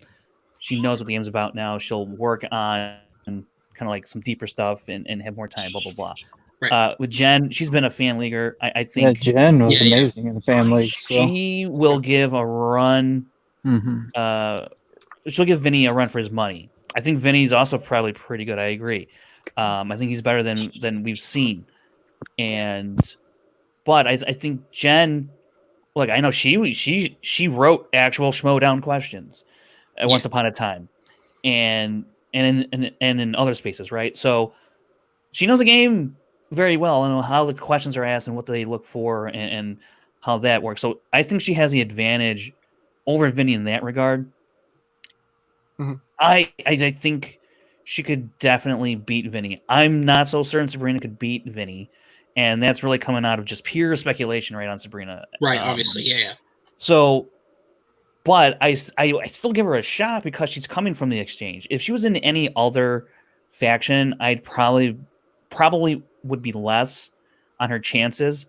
But because she has access to the type of people that she does in that group, it's really kind of Sabrina's match is really kind of like this pseudo referendum on the exchange as a whole, because I really criticized Dagnino and the exchange as a whole in terms of, are they good for inner geekdom players who are trying to come up through the ranks like Emily Rose? I don't think that's an ideal atmosphere or situation for an up and coming inner geekdom player. I think it's probably better suited for someone who wants to delve into singles and teams.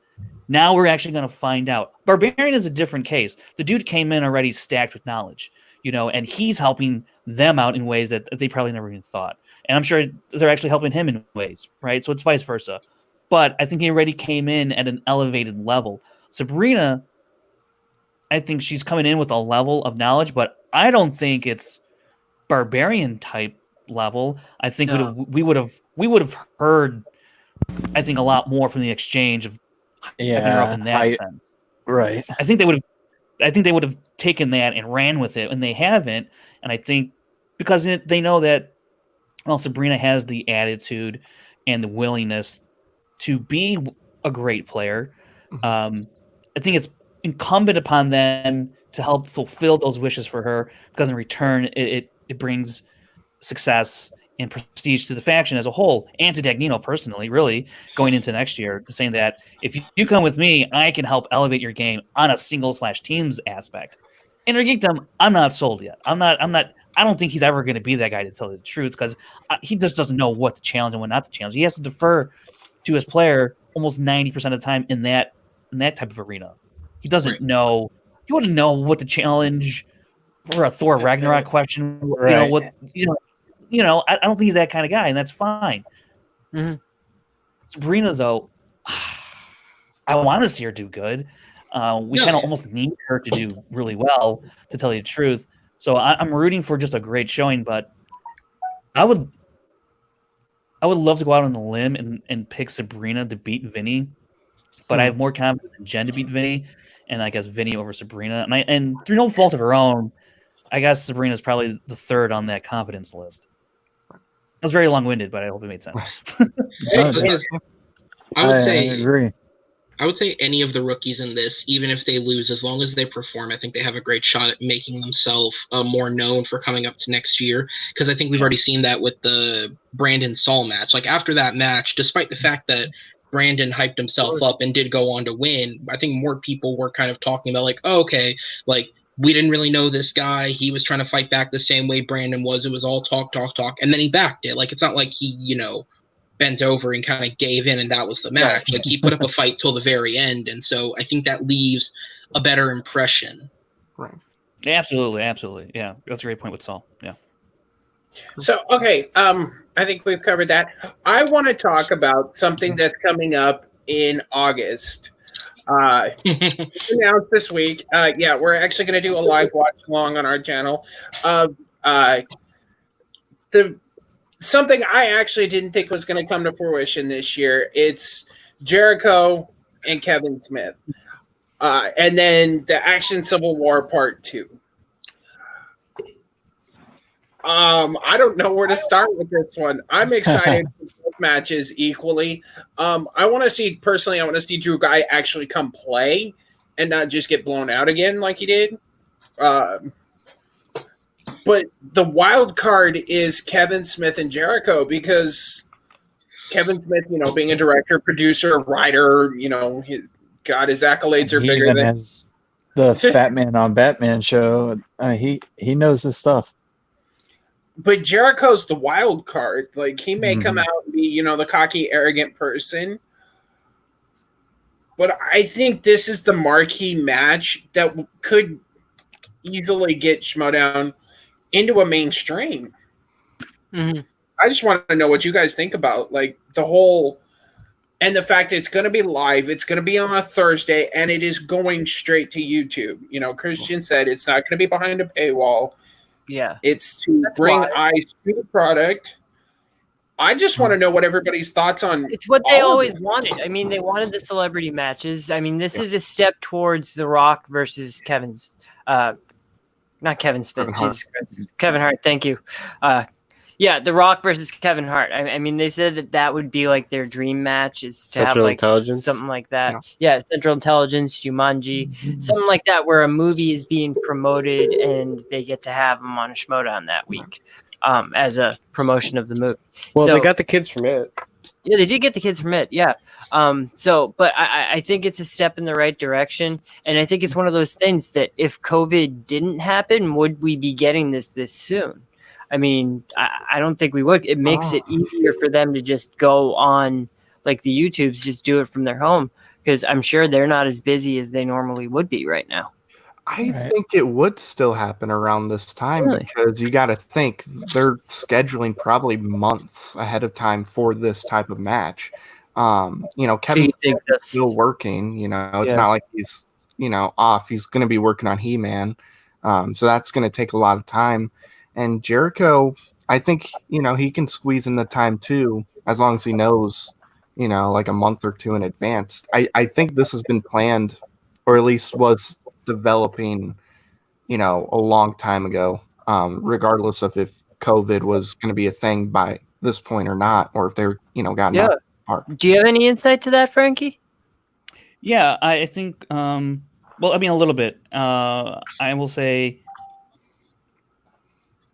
Christian had really no idea that Jericho was going to even be up in the Schmodown at all, because I think it's been publicly stated too that Jericho reached out to Roxy during the free agent period and was like, "Hey, yo, what's going on with the Schmodown?" And she was like, "Well, funny you should ask. We're in this free agent period. I want to be on my team." And he's like, "Okay, sure." And so there wasn't like Christian wasn't going out and searching, or seeking out Jericho. It was the other way around. And so, but once, and I'm not really sure the dynamics in terms of how Coy landed got Kevin Smith. I'm not sure what happened with that. I don't know if he's said that anywhere, how that all went down exactly. I'm not aware of it if it was said. He was Coy, but I think, but yeah, but I think because there it is. But I think because of Jericho and Kevin Smith do have that bit of a connection with the reboot, you know, him having that little part in there. And this was back from the Collider Live days where it was kind of brought up there. And so now it's kind of come full circle. And the Schmodown has always been kind of a little bit off in the distance for Kevin Smith. It's always been kind of like floated around him for the past couple of years. Especially with Mark Bernardin, you know, who right, because he's competed, who's played, and you know, so it's always been a little bit more closer to Kevin Smith than it was to Jericho, I think, in terms of, you know, length of time. And I'm sure, like, once these two were signed, like, and they officially committed, then the scheduling was like, okay, how do we do this? How do we do this? Right. And I'm sure that when they were trying to figure out, well, could we? There's just, I think the idea would have been to do a studio match, just because, with their status, like, things can change all the time. You look at a situation with Sam Witwer, right? What if we had scheduled a live event for, you know, at that time for Alex Damon and Sam Witwer to play a Collision, and then Witwer has to cancel at the last minute? What are you going to do? You can't do necessarily what they did with Collision and bringing in, what's his name? I forget. Bruce Green, to play Alex Damon, because here's some behind the scenes, and I think it's probably kind of obvious if you didn't know.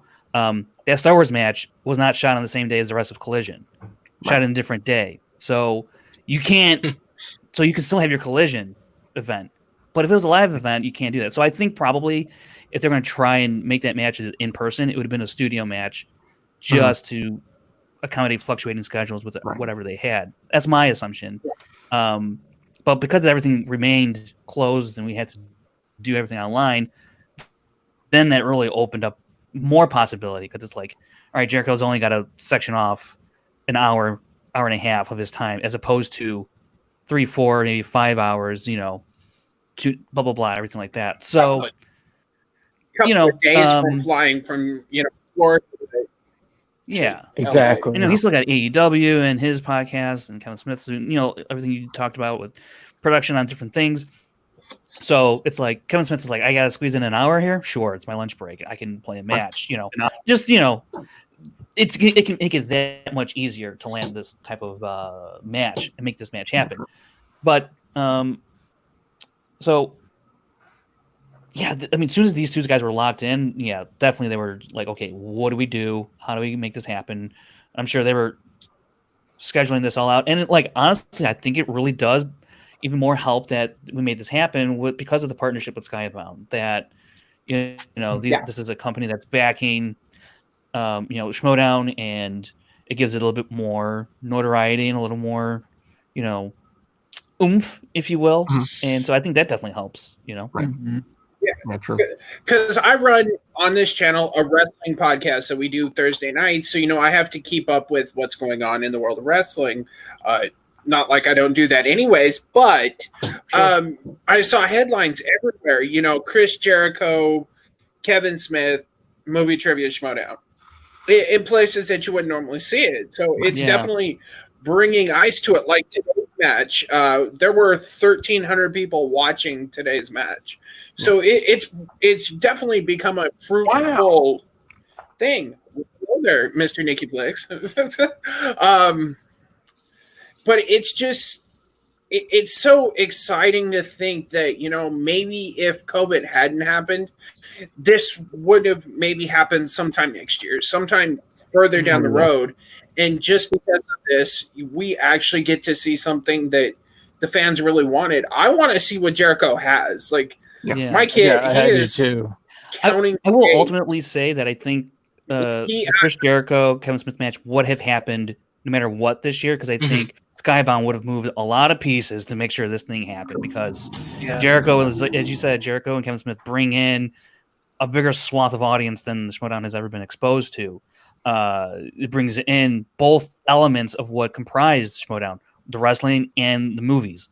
Kevin Smith movies, Jericho wrestling, and it brings all of those markets, both of those markets, into here. Skybound, as in terms of trying to like capitalize on their investment, would move heaven and hell to probably make this thing happen this year.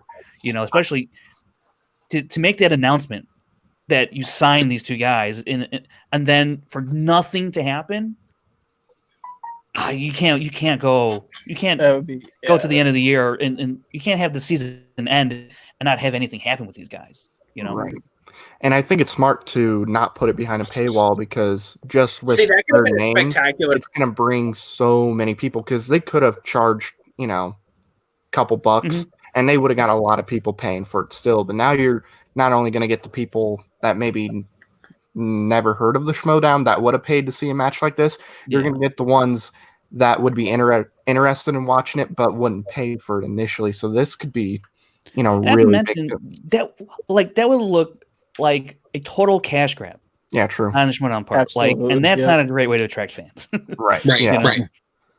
Yeah, I would say first off, obviously this is a huge opportunity and it's really cool that like personalities like this would get involved. Well, look at us, like we're a bunch of you completely bunch of great people. Cut off, yeah. I'm assuming you call me a bad name, Matt. We're a bunch of what? Okay, but so until I stopped talking. I actually stopped talking, so you can talk. Oh, it's the lag still. Okay.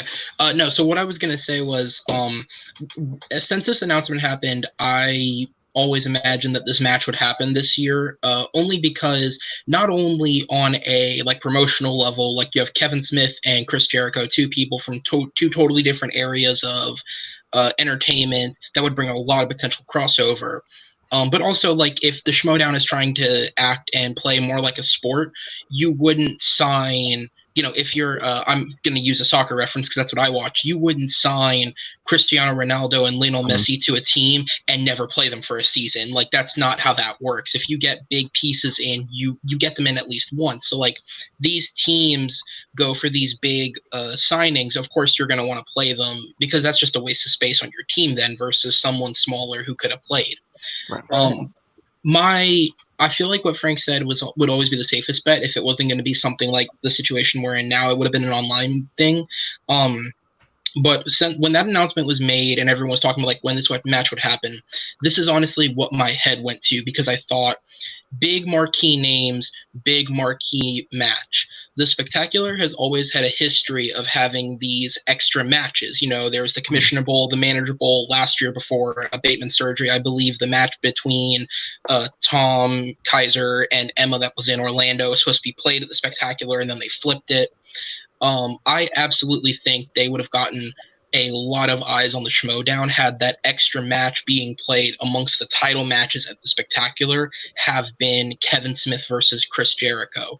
Obviously, as Frank said, there's the issue of scheduling and making sure at the last minute something doesn't go bad. But in the idea of like they're wanting to promote live events more and more, I think you could, because those two bring in possibly some different audience members who had never seen it. I think getting them two alone, you could get a bigger arena and still sell it had that been the case. And I think they absolutely would have brought people in. Yeah, but see, the problem with that is the fact Spectacular alone, including the expo, was almost 13 hours. So if you would have added even another just 3-round match, you're looking at 15 hour. Yeah. It's a long day. It is. Yeah, I imagine. That's why you play them first. So if they need to get out of there. Yeah, true. Like, okay, the kid and I were about a 20-minute bus ride and train ride from the arena or the location. By the time we got home, I was almost carrying him because of how exhausted he was from the day. So if we would have added another hour, you went in there during daylight. It was bright, sunshiny, about 10, 11 o'clock, and it was pitch black by the end of the day. So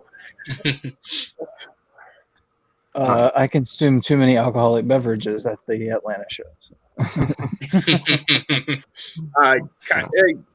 Caleb's already pointed out that that we have to bring up to Kaiser that he still owed cookies. While he was signing autographs at the dungeon table, he was supposed to get cookies and didn't. Nice. You'll have to bring that up to him next time you have him on. I was gonna say, do you want to touch more? You mean next week? Yeah. I was going to say, do you want to touch more on the other half of that? Because the one thing about this that I think this is the smartest reason as to why they made this free is the biggest thing that they always seem to push with the Schmodown is, there's a lot of angles to it. There's the entertainment factor. They're pushing the storyline factor. They're pushing the sport factor.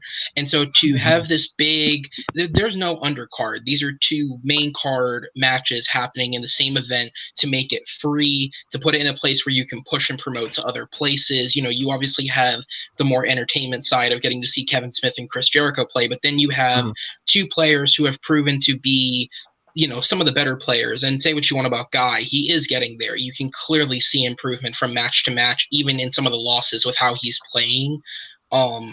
But you have Bateman and Guy playing, which then brings in the high gameplay element of it, as well as the story element of it, of this being a continuation of something long-standing. And for something that's always been so big in the Schmodown, I'm big now, missing the story element is something that really hasn't been there this year by way of, 3 months into the year, they had to stop recording. So I think this is big for them as well to kind of promote that angle of it. And especially because you could get some wrestling fans in from Jericho, show this isn't just people sitting at a table playing movie trivia. We aspire for something more. Here's our best foot forward. I think to that point, when you look at the undercard and drawing in, here's what the Schmodown is. Look, you came here to see Chris Jericho and Kevin Smith. We get it.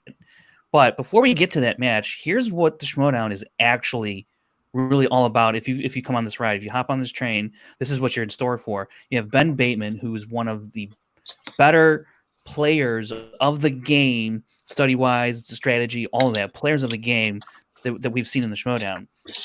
You have Andrew Guy, who is one of the best characters of storylines, all of that stuff that the Schmodown has ever seen. Arguably one of the greatest, right? In terms of just absolute, based on pure character work, and not to mention his game is getting better and better for sure. And then you have just that with Bateman and Guy, they have a dynamic of working together that just elevates all of that, and blends it all together in a way that brings the most, I think, ultimate realized version of what the Schmodown is supposed to represent. You deliver that to the Jericho and Kevin Smith fans right before you give them Chris Jericho and Kevin Smith, and then when they close their computer off and they go, that first match was actually something else. That's what you hopefully want them to say, and then they go, and then they see a Schmodown video pop up in their recommends, and they go, I'll click on that and see what that's about. Especially if they see Bateman has another match now, and and by the way, now it's for a title match. Oh, this is interesting. I know this guy. He was pretty entertaining, and now it's for the belt. Okay, let me watch that. And now he's going to watch Bateman play, whoever, one of the other titans of the league, and then they're going to see super elevated knowledge, and that can bring in, or hold on to potentially, newer fans. So yeah, it's just like a brilliant undercard. Okay, so you're calling it right now. Bateman beats Guy. Yeah, yeah. Yeah. You caught that, huh? But I said this on the Clips show where the one where he actually beat Dan.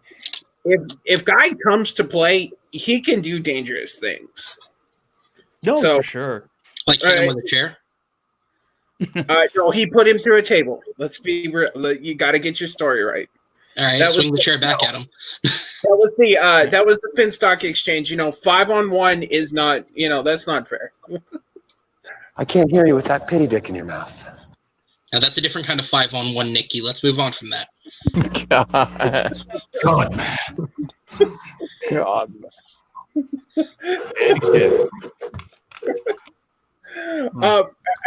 This is interesting. All right. Last thing before we wrap up. Frank, you're big on the fact that the female competitors, if they have kind of a minor game, fans go ballistic, which in my opinion isn't fair. I'm teaching my son, what? We're all people. And I don't think it's right that people, just because they're female competitors, you've got your Clark Wolves, your Rachel Cushings, these big names that came in and did at the time amazing things, because when Schmoedown started, it was kind of a guy's, a guy crew only. Yeah, sausage party is a great way to describe it. Yeah. Just because that it's possible that some people assume because they're female in the league that they should be on that upper echelon of players, and not, and they don't get it through their mind that everybody has a bad day. I mean, most of us here compete in the fan leagues. We run one of our own, all of us do, and you have a bad day. Just shit happens. Do you think that maybe because when women came into the league, they were upper echelon players? I think there's probably some truth to that. That other male viewers saw women play in this league and they were playing really well. And then when you have other women come in and don't play to that level, they think that then they don't belong. And that's not true, because there are other male competitors who play at lower levels that don't get that scrutiny, right? Yeah, sure.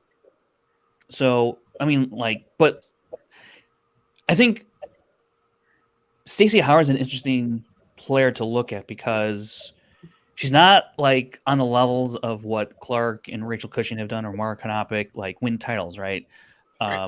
She can pull a career. Yeah, and she's not and she's got personality. Yeah, exactly. Yes. There's a type of role that she plays as kind of the player that's not quite elite, but not trash either. And she's found her place in that area, and she can still surprise you, and have an upset win over a Mark Ellis or over a Mark Riley, and it's whoa, and that's really, or Zipper, hell, that thing. Yeah, even she looked shocked. Deliver that type of thing, but you also, as a fan, realize she's probably never gonna compete for a belt. She could end up in a really interesting team situation where she could go on a run, a la attach herself to someone like how Guy was attached to McWeeny. That would be interesting for the league. If the situation like that developed for Stacey Howard, I think. And so, yeah, it's this mentality of either or. Look, I know you guys are big fans of Silvestrini, and on the rundown, I've been, I will say, at points I've been maybe overcritical for sure, and but I'm not saying she doesn't deserve to be in the league at all. I don't think she.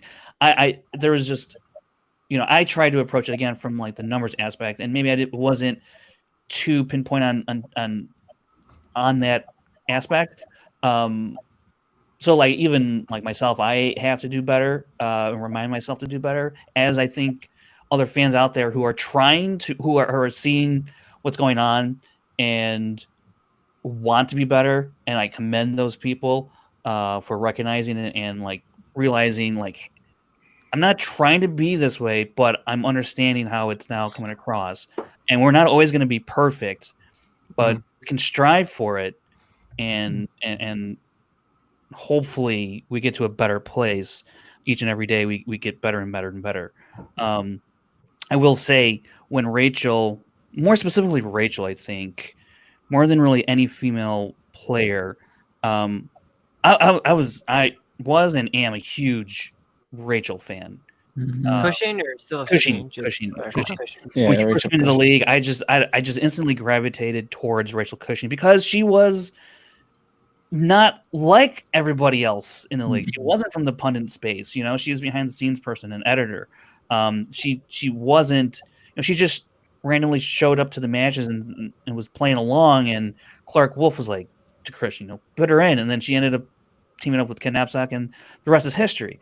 And I think it's that kind of that normal type of person that Rachel was, that I think as fans, at least myself, I saw myself in Rachel. Yeah, connect. Right? I saw myself in Rachel as someone not from that space, enter it, play well, in fact, dominate, and then win titles, is what really, and she's just a great person, right? So that all drew me to Rachel. But there were other people in the community that didn't know how to deal with it. And so if I wanted to praise Rachel, I knew that I had to present like indisputable facts. Like Rachel is the best at this category amongst these players. I had to shut up people before they even had an opportunity to open their mouth and say some dumb crap. That's how it was back in the day when Rachel was in her prime. Same thing with Clark Wolf. Clark Wolf had one of the all-time runs in terms of at least first-round play with earning 7 points or more. I think she did it in like 7 straight team matches. It's a record. Actually, I think Weenie tied it, or he might have broken it by one. But nonetheless, it's like one of the top 2 records of all time.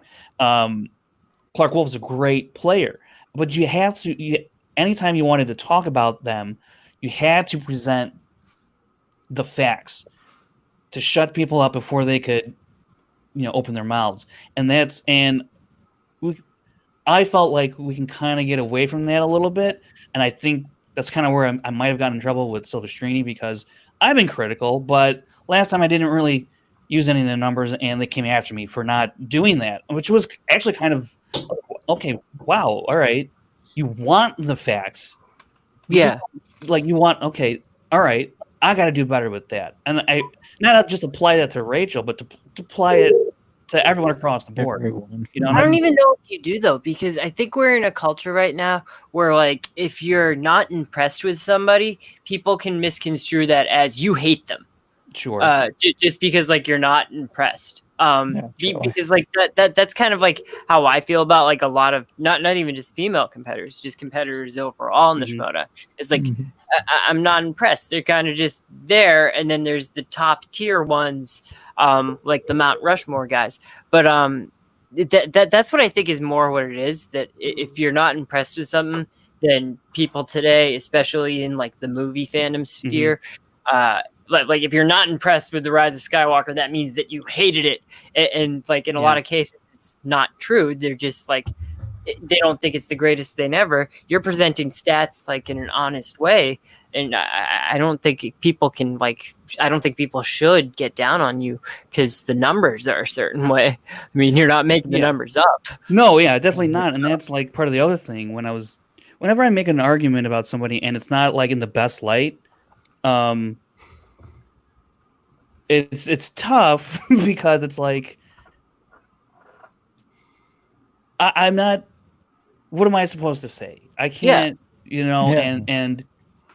and people. And here's the other thing too, and this is kind of a little bit more off topic, but I've found, or I think I'm finding with these factions now, people are really like sequestering into their own groups, into their own little ecosystems, right? Their own little fan group of the FinSec Exchange, Swag, the Den, what have you. And they're in these bubbles. And then when they go outside the bubble, and then there's some criticism that's, whether it's fair or not, and they get some criticism launched their way, it's like, it's, World War III. And and I feel like it kind of, I don't know. Yeah. They just got the blinders on. It's just their way or the highway. And so I think it's an interesting thing that may contribute to some different forms of toxicity that then permeates, throughout the rest of the community. I don't know. I think it's something to keep. At least I'm going to kind of keep my eye on that, because I feel like, specifically when it comes to the exchange, it's like everyone in that exchange group, like Roka has his own channel, Bateman's doing his own thing with Guy, Dan Merle has his own channel, Dagnino launches his own stuff, right? And they have all their supporters, and it's great that they're all trying to uplift each other and get them ready for a big match or whatever. And it's always very uplifting, always very positive space, and that's great.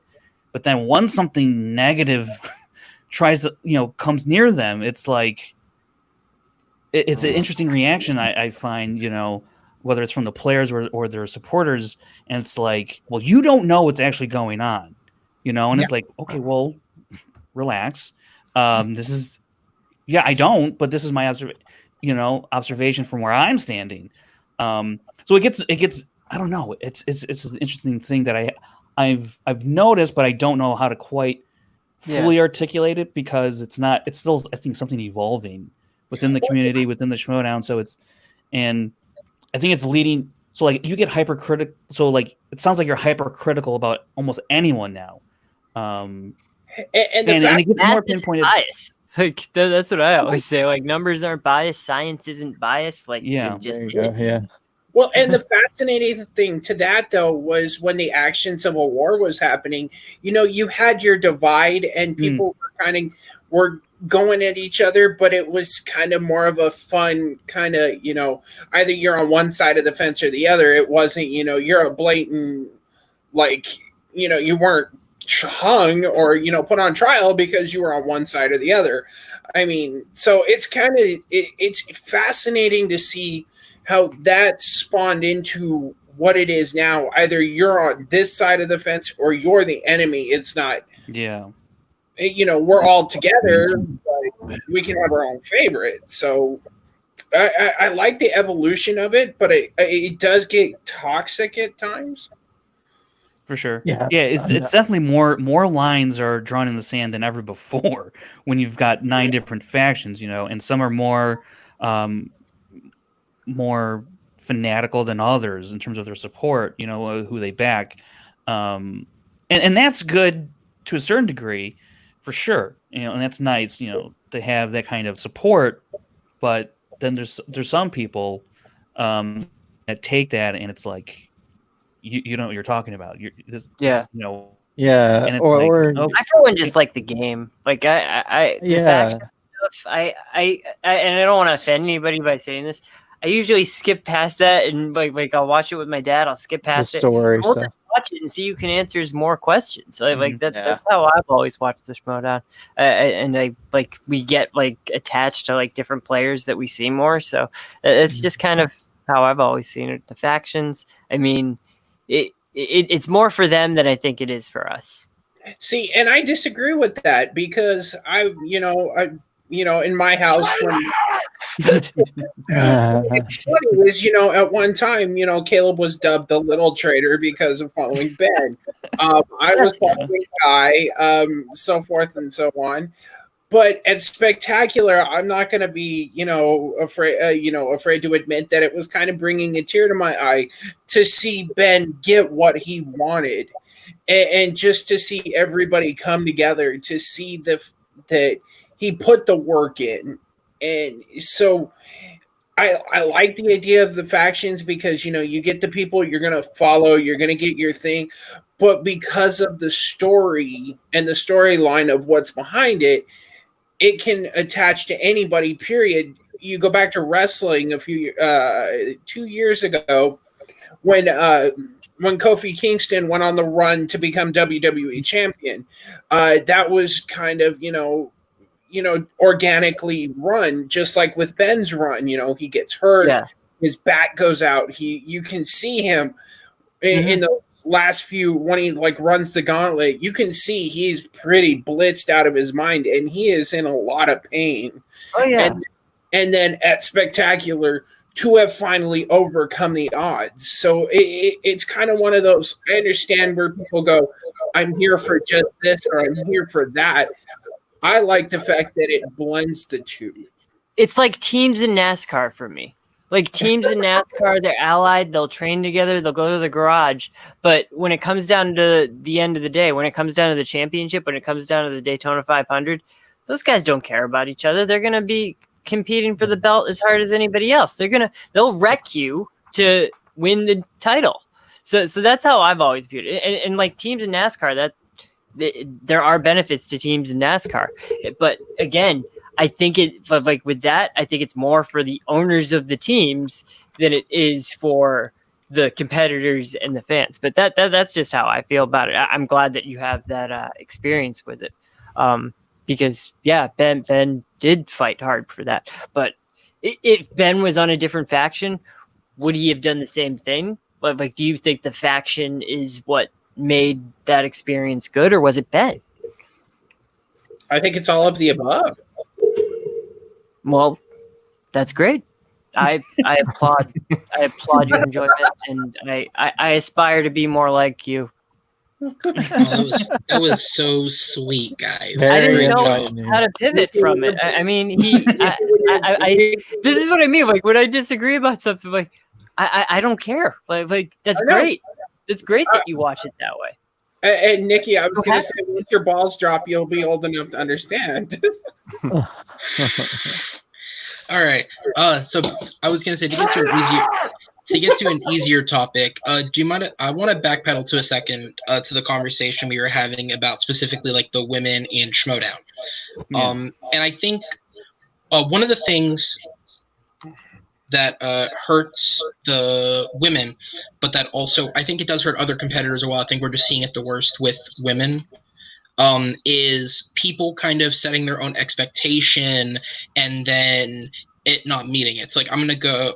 Before I say what I'm gonna say, are we allowed to talk about any of the recent matches on this, or is there a spoiler ban still up for anything that has come out? I personally don't care, but no, we're on our own channel, so as far as I know, we can.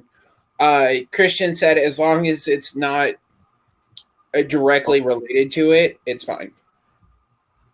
What does not directly related mean? Like the we're not. He doesn't own it. On the We're page. not attached to the Schmodown, so you're fine. Okay, cool. Okay, so like today on the Skybound channel, the stream happened. Spoilers if you haven't seen it, eat your thing for a minute. But Chance beat Robert, right? And Robert came into this league touted as I didn't get to see the match today. Yeah. Oh. I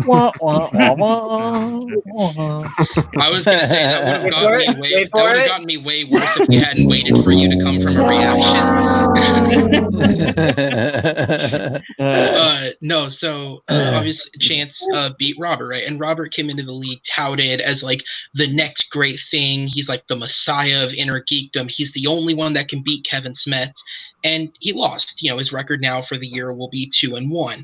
And that's one of those things where I'll be very curious to see what the reaction is in the aftermath of that because of how high he was touted. I think that is something that affects a lot of players. The one that I always go to or that I think about is Janine with this right now. Anything that I say keeping in mind, I've never spoken to Janine. I don't know her. She seems like one of the nicest people you will ever meet. She seems extremely nice. And as with I really want Janine on the show. I'm working on that. She's really busy. So as with every competitor, right? I think nobody wants someone to do bad. They want everyone to do great. And when Janine came into the league, she had a good run on those first couple of matches working with Jay. And I think the problem is a lot of fans kind of set this expectation of anyone who performs in any sort of way is, oh, they're the next champion. They can be the next champion. And I think the thing with Janine is like that conversation, I still see people like, oh, Janine has what it takes to be the next champion. She can be the next champion. If we're being realistic and looking at the numbers, Janine's record overall through 3 leagues right now is 5-9. She's not in the best spot. Now, that's not to say she can't improve and she can't get there one day because there are players who have had, bad records that have come back and gone on runs. I mean, compare pre-corruption Kalinowski to post-corruption Kalinowski. It's not like it's not possible. He went from streaky to one of the best players in the league. So it's not that it's not possible, but I think the problem is people set this expectation and say certain things, and then when a player goes on to lose, I think there's like this backlash against it, because obviously if you really love and support a player, you're going to want to defend that person, and then there's the backlash of like people taking it too far in the other direction of like, instead of just saying like, oh, maybe she could get there one day, but right now her record's not doing too hot, she's not beating players, with the studying and the improvement and the getting there, she can get there. And instead it's like, oh no, she sucks, she's the worst, she's never going to get there. And I think it's like that overcorrection of people set a really high expectation, and then when it's not met, people kind of bounce back with like the worst possible reaction to it. And I think that's what's happening with a lot of the women in the Schmodown, because obviously, like women weren't really involved in the Schmoedown. Like I believe, and I may be wrong on this, but that initial tournament that happened, I'm pretty sure the couple of women that did compete in it, they were all gone in the first round. And they weren't people that were, would go on to really compete and take it serious. I think the only one that's recurred is Bonnie, and her record's 0-3. And the running joke with Bonnie is she doesn't take it seriously. Is she going to show type of thing? Right. And so I think, when we got the group of, Rachel and Clark before her, obviously, Stacy's done really well at points and she's been the shocker. Brienne did, decent in the match, but then everything, that she's done outside of it for the Schmoedown. We have that group of women come in and they set the standard really high. I believe it was within the same year the Shire Wolves won the belt and Mara Knopic went on her same run. I believe that was the same year.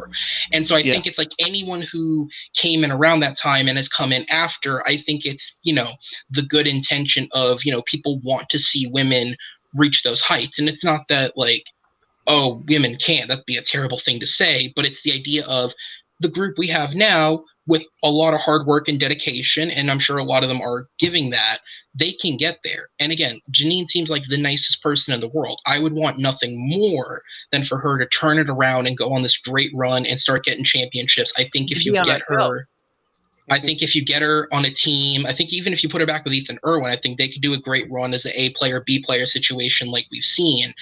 But I think the problem is when you have those high expectations still set and then it's not met in the moment, I think there is that harsh backlash. And I think it's in this moment right now, we are seeing the women deal with that the most, which sucks because just because somebody's not on a hot streak doesn't mean they can't turn it around and do better. And it's that it's extreme in one direction brings extreme in the other direction. And that creates the volatile feel that I think people see there sometimes because especially with everything happening in the world, we're in a place where everyone is trying to take the right step to do the right thing and make sure that everyone is on the equal footing that we all should be on.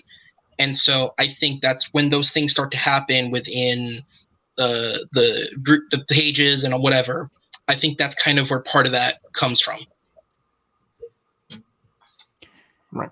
I think also some of it is, as the Schmoedown grows, you're attracting new fans who aren't who may not be used to seeing women in a strong capacity and strong light. Absolutely. Like the way the Schmoedown likes to put them in those positions.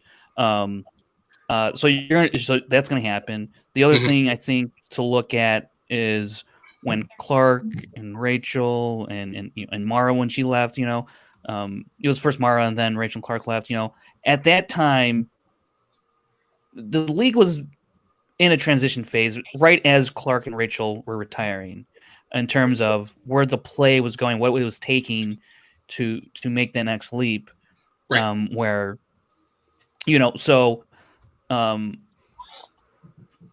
when that shift happens and then you have this new crop of female competitors or some that who like Stacy and Janine were like just starting out, just trying to make their way up, and then like there's this dramatic shift, and not everyone can what's the word can like attach themselves to stay on pace, stay with that pace.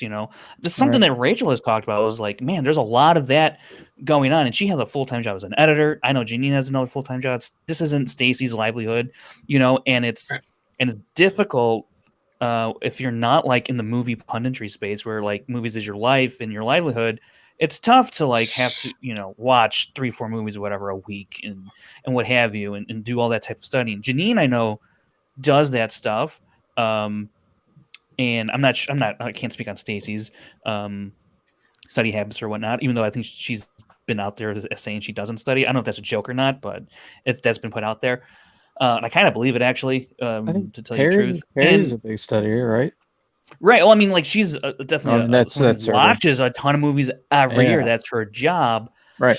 But this is a game of accessing your brain in a way that's suitable for trivia, not necessarily writing or critiquing movies. Different parts of your brains are at work there. There's plenty of knowledgeable women out there that I think Christian has reached out to in the past, and they say they won't do it for a number of reasons. One of them is the community, in terms of if they don't do well, they're afraid of what the backlash is going to look like, and that's something that we have to correct, because otherwise we will still have a tough time bringing in women, and we have a tough time, I think, probably holding on to the women that's in the league if we continue to see the toxicity that's kind of been popping up here now as of late, as it's being pointed out as of late. So the other, I mean, like the other thing I think you touched on there was about like standards. Like, not everyone is going to be a Rachel Cushing. Right. There's going to be not every male competitor is a Dan Murrell. You have your Eric Zippers. You have Josh McCougas. You have a Whitney Seibold, right? You're going to have those type of players as women as well, and we're not running those men out of the league, but yet some people want to do that with the women who are kind of like at those levels. That's a reason. And so that's something that, look, there's just not everyone's going to be great, whoever plays in this game. And just because they're not, doesn't mean that they shouldn't be in the league. Not everyone's going to answer 85% of their questions.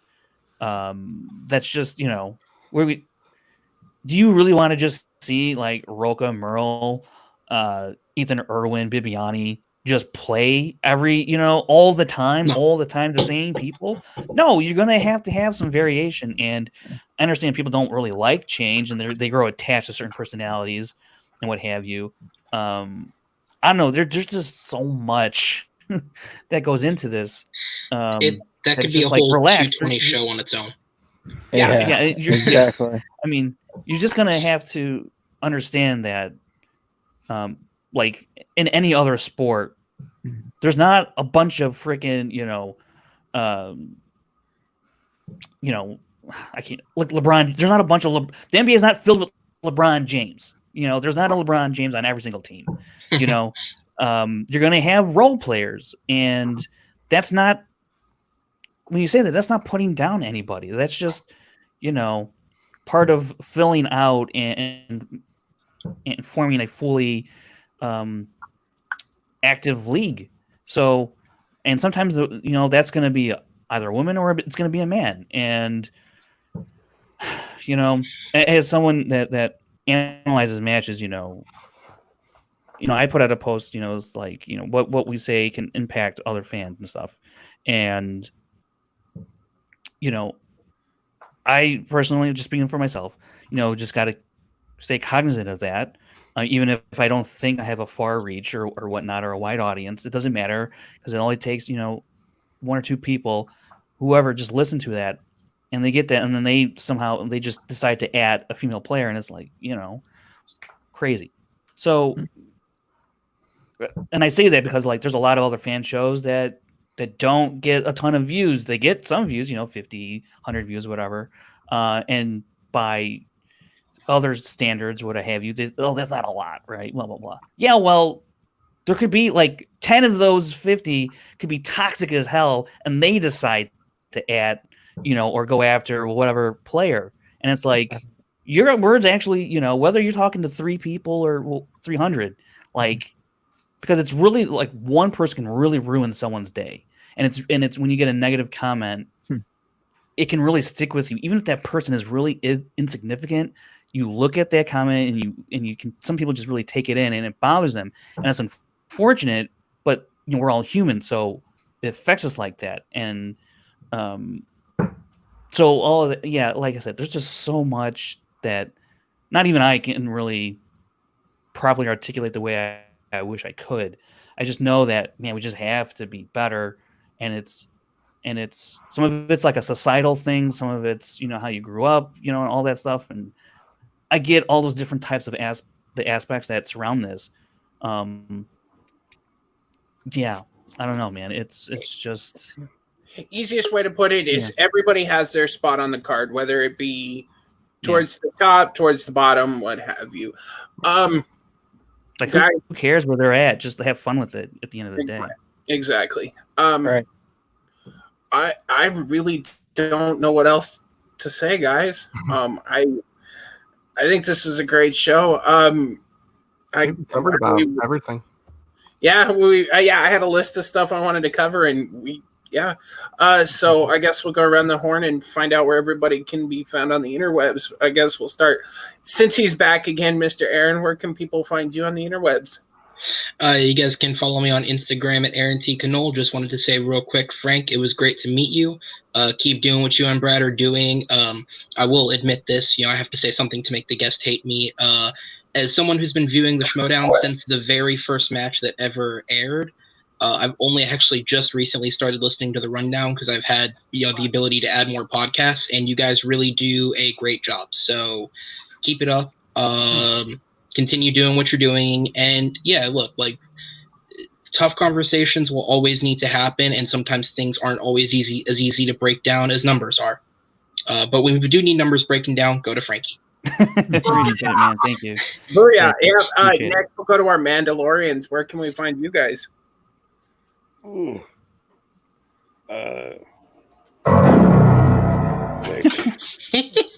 Tropica several years ago. You can find us here next week. This is the way. Okay. Mr. Kevin, where can we find you? You can find me on Facebook, Kevin Ploss. Also, you can check out what I'm watching on Letterboxd, the same name, all one word. And also, I am the commissioner. You lose. Yes, thank you. I'm the commissioner of the Inner Geekdom League in TM Geek, TMG Trivia. So if you're watching and you want to play some Inner Geekdom trivia for fun, hit me up and we'll get you in. We'll get you in a match. And it was very nice to meet you, Frank.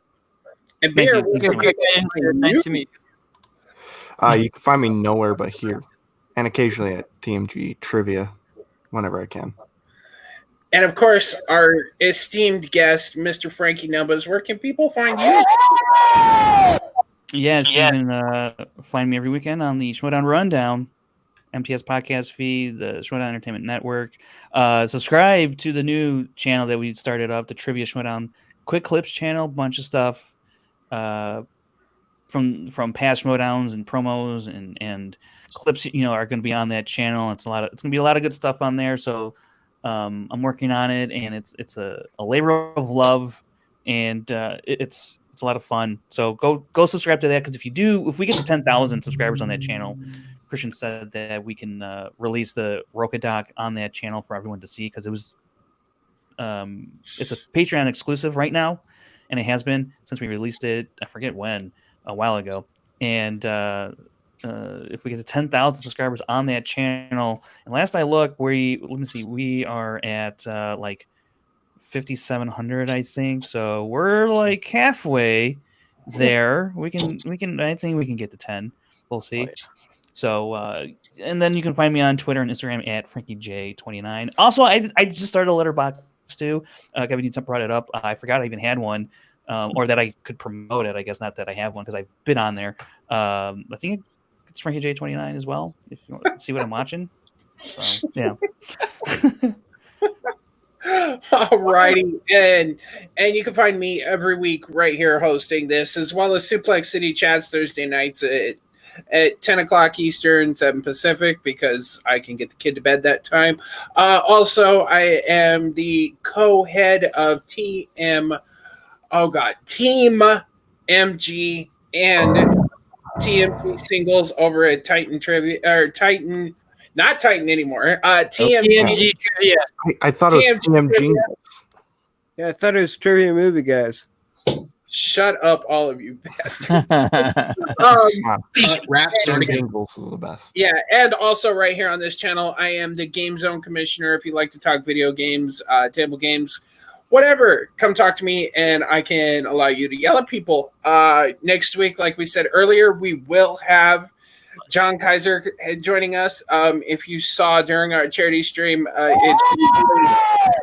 him talking down to everybody for several hours. It's not like when Bobby Gucci showed up and was teaching us life lessons while wearing no shirt, drinking tequila out of a Mason jar of Hollywood. So next week, join us for that.